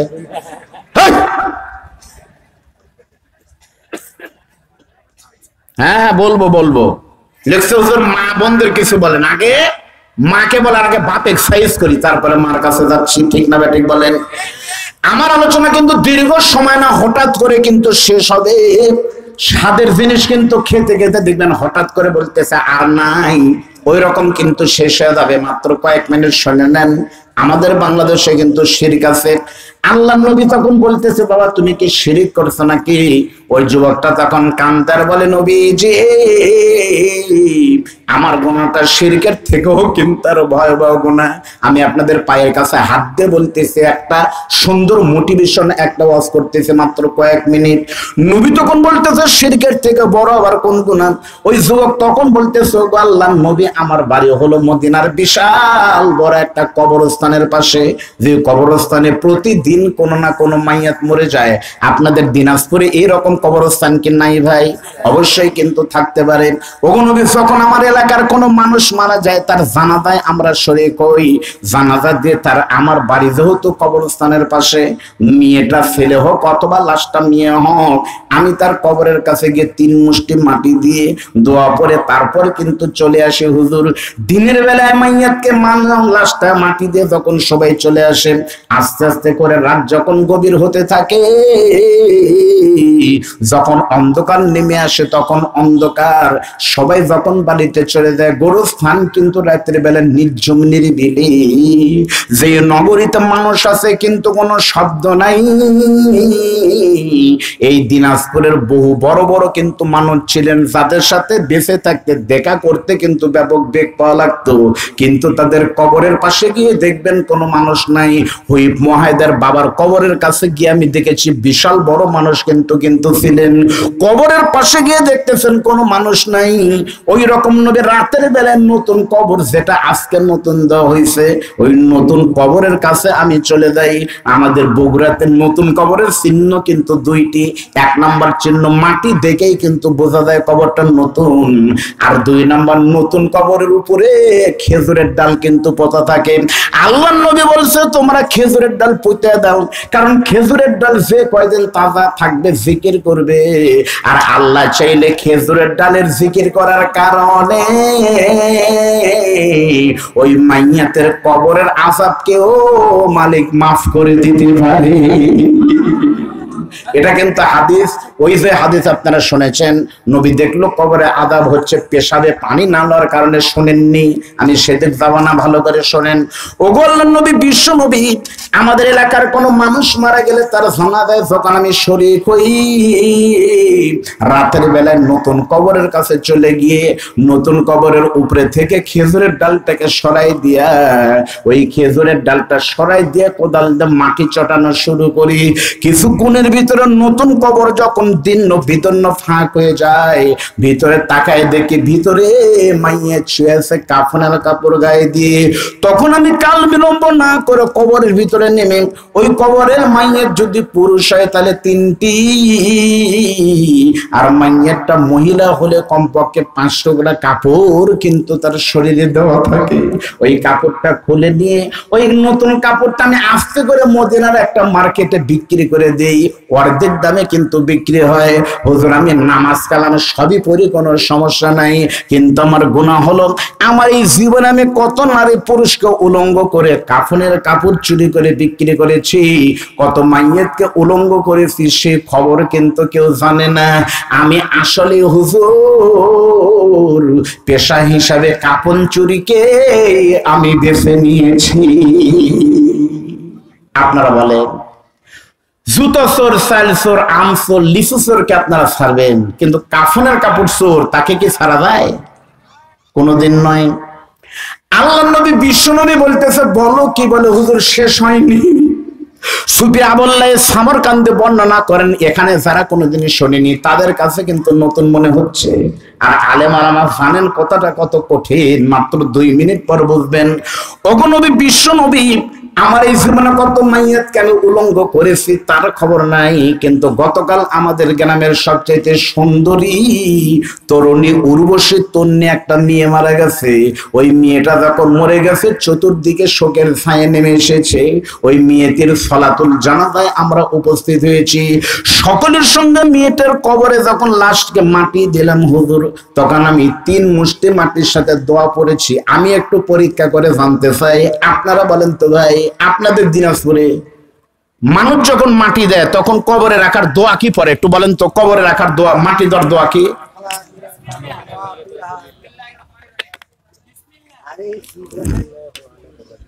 এই 3 দল হয়ে গেছে। একটা হলো বিসমিল্লাহ, বিসমিল্লাহি ওয়া আলা মিল্লাতি রাসূলিল্লাহ, আরেকটা বলছে মিনহা খলাকনাকুম। তাহলে বলেন তো যেটা ঠিক হয় সেটা হয় কয়টা? তাহলে আপনাদের ঠিক হলো কয়টা? তার মানে ঠিকের ভিতরে 2টা ভুল ঢুকে আছে। আমি 2টা কি বলবো? এখন আপনারা ভাবতেছেন দেখি হুজুর হানাফি না আলে হাদিস, মানে এই দোয়ার মধ্যে দিয়ে সেটা প্রকাশ পাবে, অতএব না বলাই ভালো ভাই। এখন সবাই দাওয়াত দেয়, এটা বললেই একদল দাওয়াত দিবে। ঠিক আছে মুরব্বী, ঠিক আছে, হাদিস বলবে, এত দাওয়াত দেন আর না দেন কোন আপত্তি আছে? আপনারা কি মনে করছেন খালি ওয়াজের উপরে নির্ভর? আল্লাহর রহমত আমি একটা চাকরি করি, সরকারি চাকরি, আল্লাহর রহমত এখন সহকারী অধ্যাপক হয়ে যাবো, দোয়া করেন। বিশ্ববিদ্যালয়ে পিএইচডি সম্পন্ন হচ্ছে। করোনার ভিতরে কোনো বক্তার ওয়াজ হয়নি, কামাইও ছিল না, কিন্তু আমরা মাস্টারি করি করোনার ভিতরে, কিন্তু বেতন কিন্তু আমরা পাইছি। রেজেকের ব্যবস্থা আল্লাহ করছে। হক কথা বলবো, এতে যা আছে কপালে হবে কাল সকালে। জোরে বলেন কথা ঠিক না ভাই? কোরআনের হক কথা বলতে গিয়ে হয় দিনাজপুরের খানপুর অথবা মুফতি আমির হামজার আল্লামা সাইদির মতো কারাগার কাশিমপুর, হবেই তো একটা। আপনাদের আমি বলি মানে কবরে মাটি দেওয়ার সহি হাদিস হলো বিসমিল্লাহির রহমানির রহিম। কেন? প্রত্যেকটি ভালো কাজ বিসমিল্লাহ বলে শুরু করা লাগে। তা কবরে মাটি দেওয়া ভালো কাম না খারাপ কাম? তাহলে দোয়া কি? বিসমিল্লাহির রহমানির, তাহলে মিনহা খলাকনাকুম, এটা কিন্তু সূরা তাহার 55 নম্বর আয়াত। তাফসীরে ইবনে কাসির যদি থাকে নিয়ে আসেন আরবি খণ্ড, কোন মানুষ যদি কবরে মিনহা খলাকনাকুম বলে দোয়া করে মাটি দেয়, আল্লাহ তাকেও উত্তম প্রতিদান দিবে। এখান থেকে বোঝা গেল আল্লাহর ইসলাম সহজ আর মোল্লার ইসলাম কঠিন। ঠিক না? ঠিক বলেন, ভালো করে বুঝবেন। ওগো নবী বিশ্ব নবী, আমাদের এলাকার সুন্দরী একটা মেয়ে মারা গেছে। ওই মেয়েটাকে যখন কবরে রেখেছি, বিকেল বেলা সকলের সঙ্গে কবরে 3 মুষ্টি মাটি দিয়ে, রাতের বেলা নিশিরজনী সবাই যখন চলে গেছে নির্জম নিরিবিলি নীরব নগরী, আমি রাতের বেলায় একটা কোদাল নিয়ে চলে গেছি। আমার চোখের দিকে তাকাবেন, আপনাদের অনুরোধ, কঠিন একটা পয়েন্ট। মেয়েটির কবরের কাছে গিয়ে খেজুরের ডালটাকে সরাই দিয়ে ওই মেয়েটির কবরের মাটিগুলো যখন চটানো শুরু করলাম নবীজি, কিছুক্ষণ পর মেয়েটির কবরের ভিতরে তাকিয়ে দেখি কোনো মানুষ নাই। ওই কবরের ভিতরে ওই মেয়েটির শরীরও দেখা যায় না। মেয়েটির কবরের ভিতরে এইরকম একটা জিনিস পড়ে আছে। একদিন মসজিদের খাটনি আমার বাড়ি রাঙি নাই, ধরাধরি করিয়া হানিবে রে। সেদিন বড়ই পাতার গরম পানি আমার দেহে ঢালিবে, রঙিন কাপড় খুলিয়া সাদা কাফনের কাপড় পরাইবে রে। একদিন মসজিদের খাটনি আমার বাড়ি রাঙি নাই, ধরাধরি করিয়া হানিবে রে। ওগুলো মেয়েটির শরীরের থেকে যখন 3টা 5টা কাপড় যখন খুলেছি, কাপড় নিয়ে যখন আমি আস্তে করে রওনা দিব, এমন সময় পিছন থেকে কে আমাকে যেন বলতেছে, যুবক রে, শুধুমাত্র কাপড় খুলে নিয়ে তুমি প্রতিদিন চলে যাও, কিন্তু তুমি কি জানো যে মেয়েটির শরীরের কাপড় খুললে ওই মেয়েটি কিন্তু যেন তেন কোনো স্বাভাবিক মেয়ে নয়। এই মেয়েটার সুন্দর দেহ স্পর্শ করার জন্য কত যুবক পাগল ছিল, কিন্তু মেয়েটা বিশ্বাস করতো আল্লাহর নোটিশ হলো অকরনা তাবাররুজাল জাহিলিয়াতিল উলা, মেয়েরা তোমরা জাহিলিয়াদের মতো চলো না। এজন্য মেয়েটা কিন্তু জীবনেও কোনোদিন 5 ওয়াক্ত নামাজ বাদ দেয়নি, মেয়েটিকে জীবনে কোনোদিন কিন্তু বোরকা ছাড়া কেউ দেখেনি। ও যুবক, আজকে তোমার কিন্তু একটা বিরাট সুযোগ, তুমি চাইলেই কিন্তু মেয়েটিকে সবকিছুই কিন্তু করতে পারবে। শয়তানের কথা মতো হুজুর আমার হাতের লাইট যখন মেয়েটির কবরে মেরেছি, অন্ধকার অমনিশার বুক চিরে ছোট্ট কবরটা আলোকিত যখন হয়ে গেল, আমি তাকিয়ে দেখলাম মেয়েটির বড় বড় চুল, মনে হচ্ছে নববধূ সুন্দর খাটের উপরে সোনার বিছানায় শুয়ে আছে। তার সুন্দর চেহারা আমাকে আকর্ষণ করেছে, নিজেকে ঠিক রাখতে পারেনি। আমি শয়তানের ধোঁকায় পড়ে নিজের পরিচয় ভুলে গিয়ে ওই কবরের ভিতরে মেয়েটির সঙ্গে জিনায় লিপ্ত হয়েছি।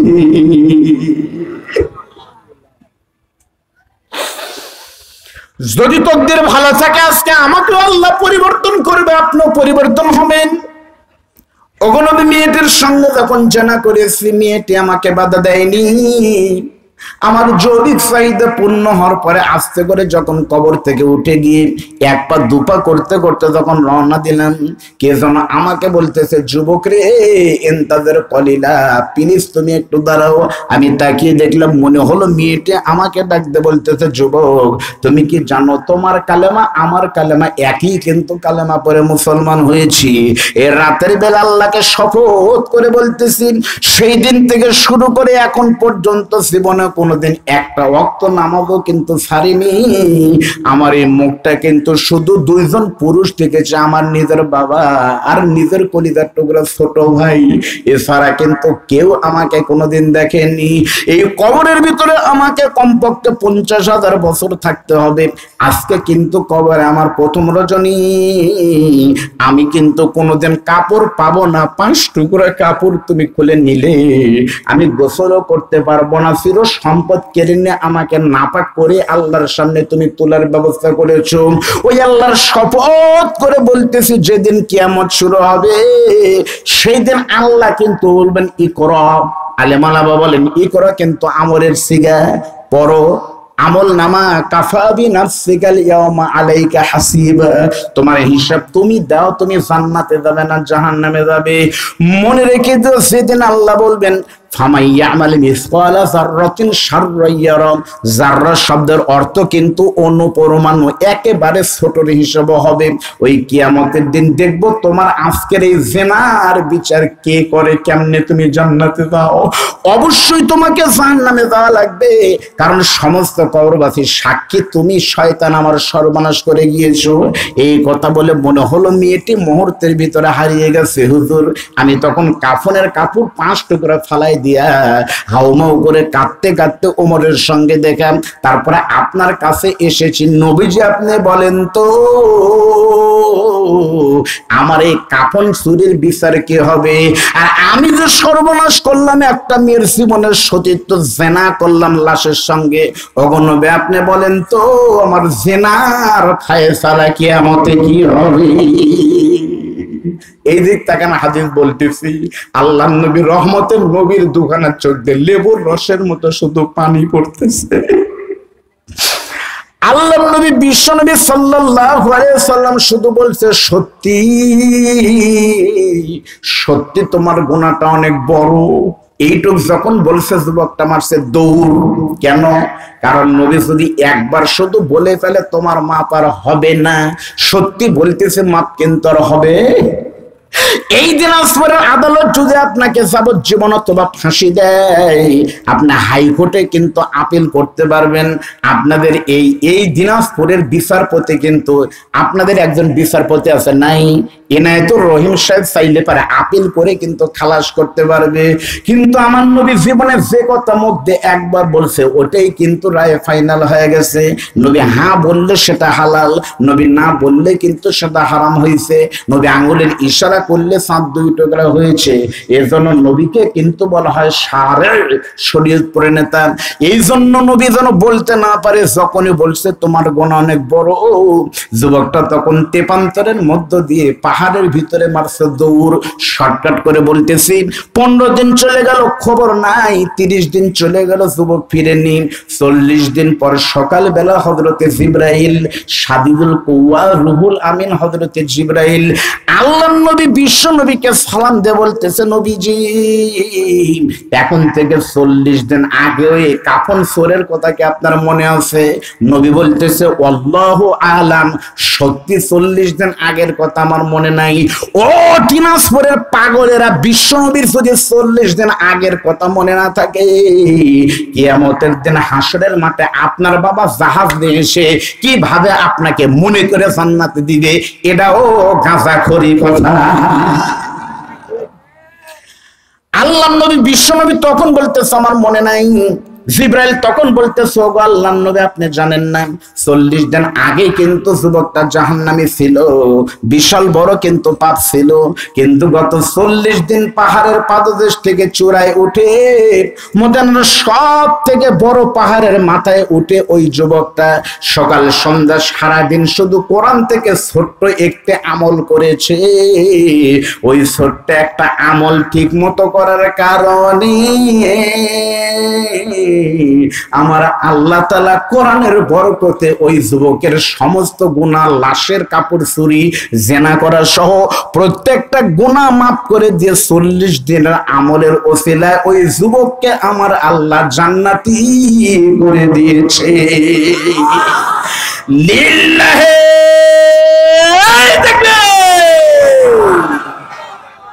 এত বড় কথা, এত বড় গুনাহ মাফার মেডিসিন এখানে আছে, কিন্তু সহজ, দাম কম। আপনাদের অনেকের পছন্দ হবে না।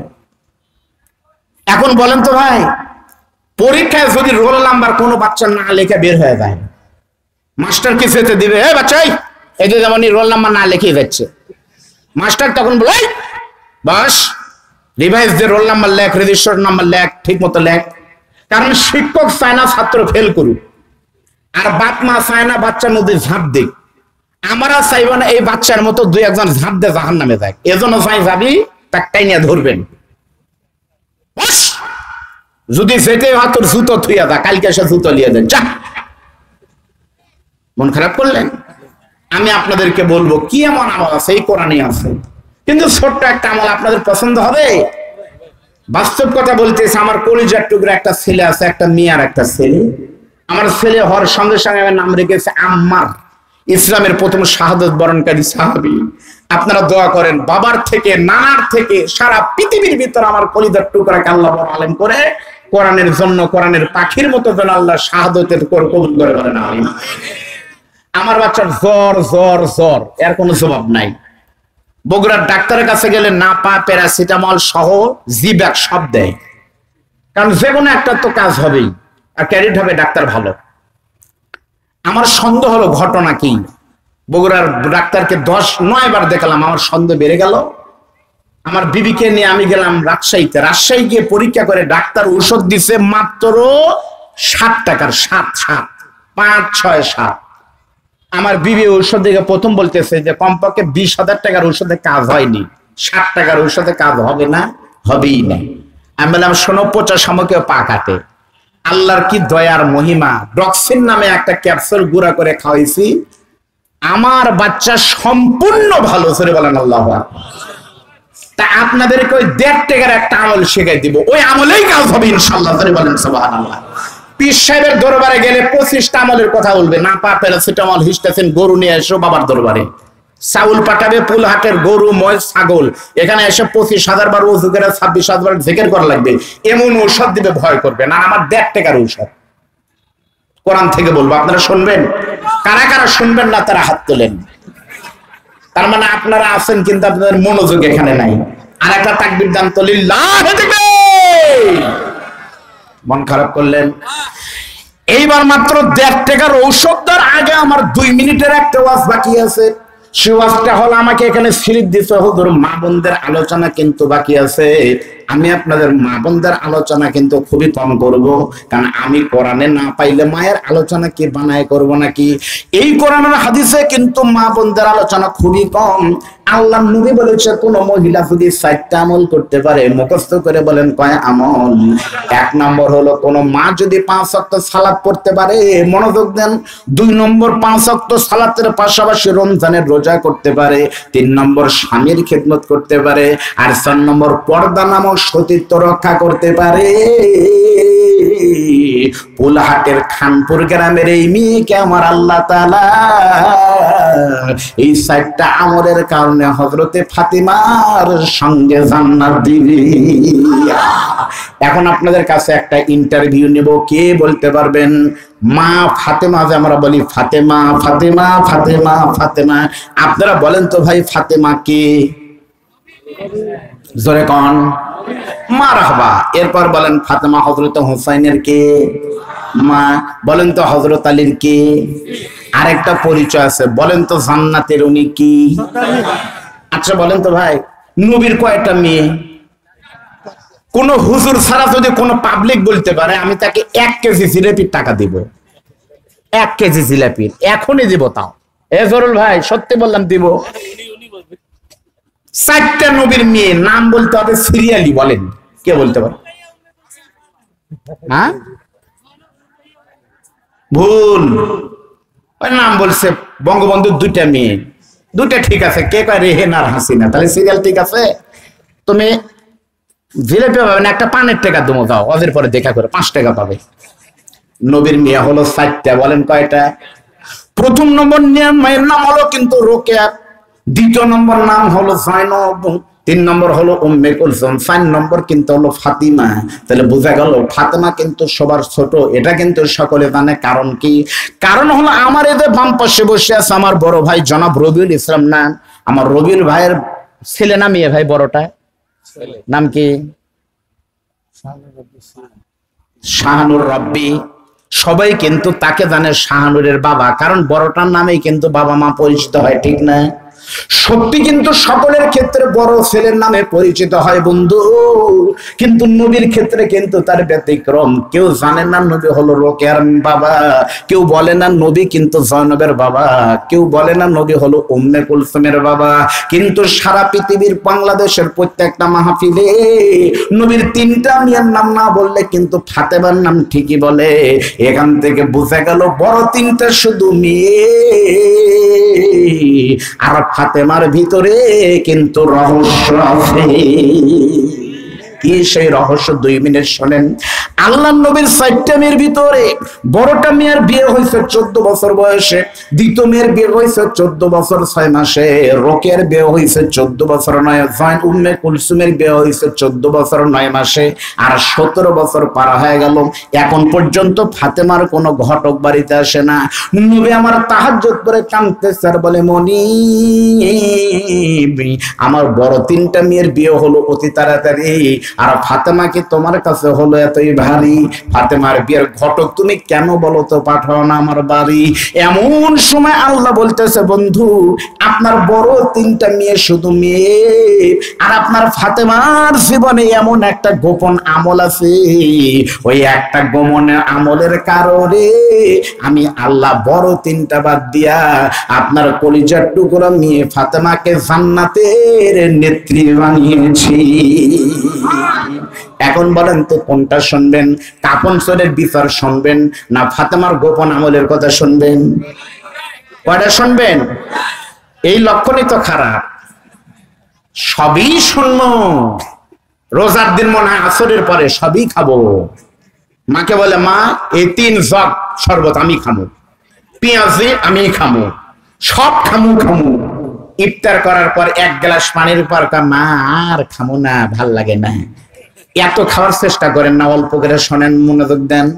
আমি দুটোই বলবো, যেটা বড় বলতাম সেটা ছোট করে বলবো, তার আগে একটু আপনাদের কাছে শুনতে চাই, বলেন তো ভাই, এই যে এখানে বসে আছেন বন্ধু, এখানে এখন একটা কথা বললে মুহূর্তের ভিতরে হাসি মুখ কিন্তু আপনাদের নষ্ট হয়ে একটু কষ্টের মুখ হবে। সেটা হলো এই মুহূর্তে যদি আপনাদের প্রশ্ন করি, বলেন তো এই যে মাহফিল করে আপনাদের লাভ কি? সত্যি কিন্তু কোনো লাভ হয়তো নাই, কারণ আমি গুনাহগার বক্তা, গুনাহগার কি অশোনাবো, আমার অশোনে লাভ নাই। কিন্তু আল্লাহকে সাক্ষী রেখে বলতেছি, এখানে অশোনার কারণে একটা লাভ হবে, সেটা হলো এখানে যারা বসে আছেন অনেকের মা দুঃখিনী দুনিয়া থেকে বিদায় নিছে, অনেকের মায়ের কবরে হয়তো একটা নেকি কম হয়েছে, শুধু একটা নেকির জন্য অনেকের দুঃখিনী মায়ের কবরে সাপ কামড়াচ্ছে, বিচ্ছু কামড়াচ্ছে, বৃষ্টির পানি আসলে দৌড় মারবেন, মায়ের কবরের উপরে বন্যা হয়ে যায়, মা কোথায়? অনেকের মায়ের কবরে এই যে জ্যৈষ্ঠ মাসের রোদ মায়ের কবরে বাবার কবরে চলে যাচ্ছে, এই মায়ের কবরে হয়তো দুটো নেকির জন্য মা দুঃখিনী আজকে 50 বছর জাহান্নামের কষ্ট পাচ্ছে। আল্লাহ বলেছে আজকে খানপুর মাঠে তোমার বাবার সন্তানরা ওয়াজ শুনতেছে, যদি তোমার জন্য দোয়া করতে পারে আজকে থেকে তোমার কবরটা জান্নাতের টুকরা হবে। আল্লাহর কসম, জাহান্নাম থেকে মুক্তি পেলে কেমন হয় আমি দেখেছি। যেদিন মাওলানা মামুনুল হক রাতের বেলায় জামিন পাইল না, সবাই কিন্তু কষ্ট পাইছিলেন, কিন্তু পরের দিন সকালবেলা জেল গেট থেকে যখন বের হচ্ছে, হাসতে হাসতে বের হচ্ছে, যখন আপনার মা বাবাকে আল্লাহ মাফ করে দিবে, আজকে মাহফিলের ওসিলায় যদি আল্লাহ মাফ করে দেয়, এই রাত 12টার সময় আপনার মা হাসতে হাসতে জান্নাতে কিন্তু ঢুকে যাবে। আপনারা একটু দেখান তো দুঃখিনী ভাই, আপনার পায়ে হাত দিয়ে বলি, শুধুমাত্র যাদের মা নাই একটু হাত তুলে দেখান তো, কার কার মা নাই? হুজুর আমার মা নাই, হুজুর আমি মা হারা, আমার মা নাই। কারা কারা দেখেন কত মানুষের মা নাই? এবার একটু দেখান তো কার কার বাবা নাই? ওই দলে কিন্তু আমিও আছে, আমার বাবাও নাই। সত্যি বলতেছি, মনে রাখবেন পাহাড় যত বড়ই হোক, আমি দার্জিলিং এ গিয়ে দেখেছি মনে হচ্ছে পাহাড় গুলো আকাশের থেকে বড়, এই দার্জিলিং এ গিয়ে দেখলাম আকাশের থেকে পাহাড় বড়, কিন্তু বাস্তবে কিন্তু বড় নয়। পাহাড় যত বড়ই হোক আকাশের নিচে, নদীতে মাছ যত বড়ই হোক পানির নিচে, আর আপনার সন্তান যত বড় হন আপনার জান্নাত কিন্তু আপনার মায়ের পায়ের নিচে। ওই দুঃখিনী মা বাবা চলে গেছে, আমি আল্লাহকে সাক্ষী রেখে বলি, সুদের কথা বললে যারা যায় তারা সুদ খায়, তাই গেল। ঘুষের কথা বললে যারা বক্তার বিরুদ্ধে থানায় মোবাইল করে তারা ঘুষখোর, তাই ফোন করে।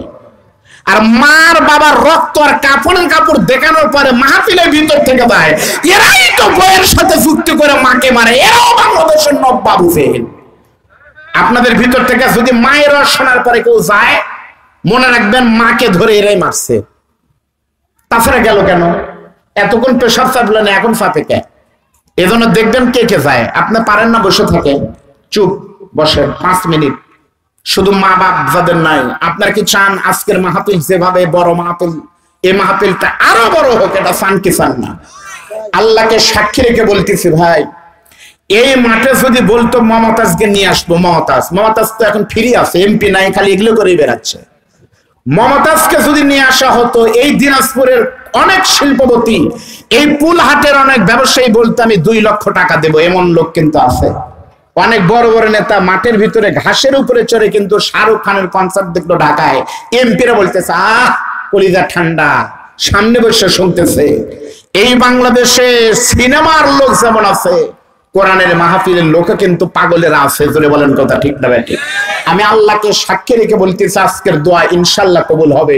হজের মৌসুম চলতেছে, হজের মাস সমাগত, নিঃসরজনিত দোয়া করব। আপনাদের ভিতরে শুধুমাত্র 50 জন মানুষের দায়িত্ব আমি নিতে চাই, ছোট মানুষ যাদের মা বাবা নাই। বলবেন হুজুর আমার মা আর বাবা যদি আমি স্বপ্নে দেখতে পারি আমার মা জান্নাতে আরামে ঘুমাচ্ছে, তাদের উপরে গিয়ে দেখতেছে, চোখের দিকে তাকান, নবী দেখে একটা যুবক পড়ে আছে কঙ্কালের মতো।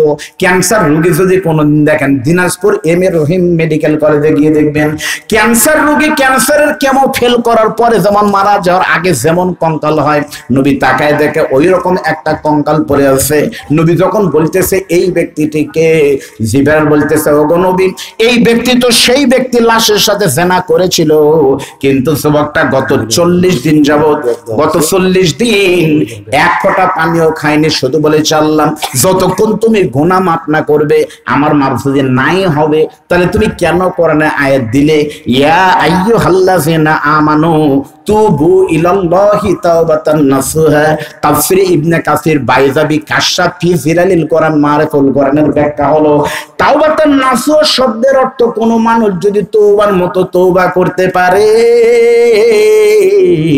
পাহাড়ের থেকে বড় গুনাহও আল্লাহ মাফ করে দেয়। আল্লাহ তুমি মাফ না করা পর্যন্ত মাথাও তুলবো না, পানিও খাবো না। সেজদায় পরে হাউমাউ করে কাঁদতেছে, আল্লাহ প্রথম দিন মাফ করেনি, দ্বিতীয় দিন তাহাজ্জুদের সময় যখন মাথা তুলে নি আল্লাহ তখনও মাফ করেনি, 3 দিন টানা যখন সেজদার ভিতরে হাউমাউ করে কাঁদতেছে। মা যদি সহ্য করতে না পারে আল্লাহ কেমনে পারে বলেন তো? বান্দা যখন সেজদার পরে কাঁদতেছে, কানতে কানতে বেহুশ হয়ে যখন মাটিতে পড়ে গেছে, 40 দিন পর আমার আল্লাহ তাআলা আরশে আজিম থেকে পাহাড়ের উপরে 2টা হাত বের করে তুলে বলতেছে পাগল রে মাফ করে দিলাম। জিবরাইল বলতেছে ওগো নবী, লাশের সাথে জিনা করার পরেও তওবার মতো খাঁটি তওবা করার কারণে আমার আল্লাহ এই মুহূর্তে এই যুবককে মাফ করে জান্নাতি করে দিয়েছে। ওই রকম একটা তওবা আরো শেষ, ওই রকম একটা তওবা আমি আপনাদেরকে নিয়ে করব, করবেন না?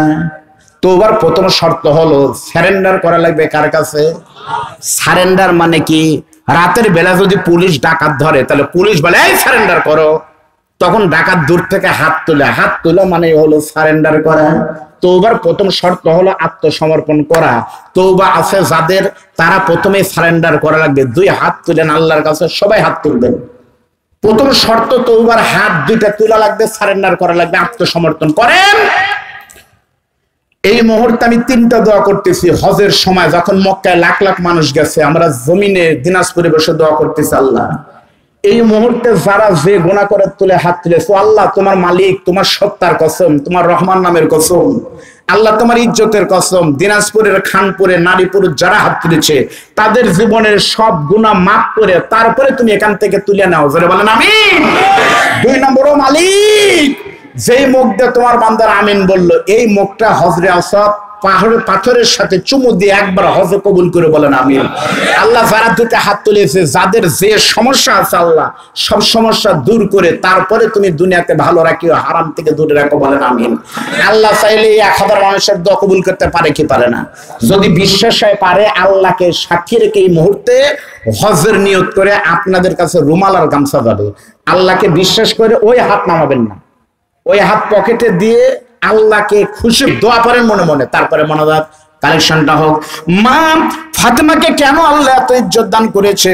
হযরতে খাদিজা বলতেছে নবী, আমি মা হয়ে শুধু জান্নাতে যাব সবার আগে, আর আমার মেয়ে ফাতেমা কেমনে নেত্রী হবে, আমার থেকে কেমনে আগে সম্মান পাবে? নবী বলতেছে খাদিজা তুমি সকলের আগে জান্নাতে যাবে, আর তোমার পিঠের মেয়ে ফাতেমার নেত্রী হবে কারণ 2টি। প্রথম নম্বর কারণ হলো ফাতেমাতু সাইয়্যিদাতু নিসাই আহলিল জান্নাহ, ফাতেমার নেত্রী হওয়ার 2টা কারণ। 1 নম্বর বলো তো তুমি খাদিজাতুল কুবরা কত বছর ইসলাম গ্রহণ করেছো, আর ফাতেমা কত বছর বয়সে করেছে? খাদিজা বলতেছে নবীজি আমি খাদিজা 40 বছর বয়সে ইসলাম গ্রহণ করেছি, আর আপনাকে বিয়ে করেছি তখন আমার 40, আর আপনি যখন নবী তখন আমার আরো 15-55 বছর বয়সে ইসলাম গ্রহণ করেছে নবী। আর নবী বলতেছে ফাতেমা কয় বছর বয়সে করেছে? সঙ্গে সঙ্গে খাদিজা বলতেছে নবীজি আমার জীবনের 55 বছর পর্যন্ত জাহান্নাম ছিল, আর আমার পেটের মেয়ে ফাতেমা আল্লাহ তাআলা পেটে থেকে জান্নাতি করেছে। তোমার থেকে 2 নম্বর যোগ্যতা হলো বলো তো তোমাকে কতজন পুরুষ দেখেছে, আর আমার মেয়ে ফাতেমাকে কতজন দেখেছে? সঙ্গে সঙ্গে বলতেছে ওগো নবী আমি খাদিজাকে দুনিয়ার সমস্ত পুরুষেরাই দেখেছে, কারণ আমি ছিলাম নেত্রী, ব্যবসা করতাম, ব্যবসায়ী সমিতির মিটিং হলে আবু জেল ব্যবসা করতো। দিনাজপুরের ব্যবসায়ীরা কিন্তু মিটিং এ বসে না। এই যে আমার বড় ভাইরা যারা বড় বড় মিলের মালিক, রাইস মিলের মালিকদের মিটিং হয় না ভাই, ওই মিটিং এর সভাপতিকে সবাই দেখে সামনে বসা থাকে। আমি খাদিজা ছিলাম মদিনার বণিক সমিতির সভাপতি। সকলে আমাকে দেখেছে, খেজুর খাওয়ার সময় আমার মুখ দেখেছে, দাঁত দেখেছে, চোখ দেখেছে সকলেই। আর আমার মেয়ে, পেটের মেয়ে ফাতেমাকে পৃথিবীর শুধুমাত্র 4 জন পুরুষ দেখেছে মুখ। 1 নম্বর বাবা হিসেবে আপনি শুধু দেখেছেন মুখ, সন্তান হিসেবে হাসান হোসেন 2-3 নম্বর দেখেছে, আর স্বামী হিসেবে হযরত আলী দেখেছে। নবী বলতেছে এই পর্দার মতো পর্দা মানার কারণে তুমি খাদিজাকে আল্লাহ জান্নাত দিছে, আর তোমার মেয়ে ফাতেমাকে আল্লাহ নেত্রী বানাইছে। ও কলিজার টুকরা আমার খানপুর, কমলপুর, রায়হাইম, সমসপুর সহ আশপাশের মাদের বলতেছি, আমি আব্দুল বারী রশিদের আলোচনা শোনার পরে তোমার মেয়েকে যদি পাশে একটা মাদ্রাসা, মহিলা মাদ্রাসা আছে আমার ভাইদের, অথবা খানপুর কমে মাদ্রাসা আছে দরদি মা, ওই মাদ্রাসায় দিয়ে কোরআনের হাফেজ বানাও। আলিয়ে পড়ালে এখান থেকে নিয়ে গিয়ে বড় হলে আটর মাদ্রাসায় দাও, নূরজাহান কামিল মাদ্রাসায় দাও, যেখানে দিবে তুমি দাও মা। তোমার সন্তানকে যদি আলেম বানাতে পারো, আমির হামজা বক্তাকে দাওয়াতের জন্য ছোটা লাগবে না। মুফতি আমির হামজা শুধু নয়, রফিকুল ইসলাম মাদানী নয়, মিজানুর রহমান আসারি নয়, তুমি মা যদি মায়ের মতো ফাতেমার মতো মা হতে পারো, তোমাদের খানপুর কমলপুর থেকে আরেকটা আজহারের জন্ম হবে। আল্লাহ যেন এই এলাকা থেকে কোরআনের পাখি আল্লামা সাইদের উত্তরসূরি কবুল করে বলেন আমিন। আপনাকে মন খারাপ করছেন ভাই? আমি আলোচনা করতে করতে এখন 12:30 বেজে গেছে, আপনাদের একটা কথা মনেই নাই। এখন আমি নিজেও বুঝতেছি না কি জন্য জানেন, আপনারা কেন বসে আছেন? এই কেনর জবাব কিন্তু আমার কাছে আজকে নাই। কেন?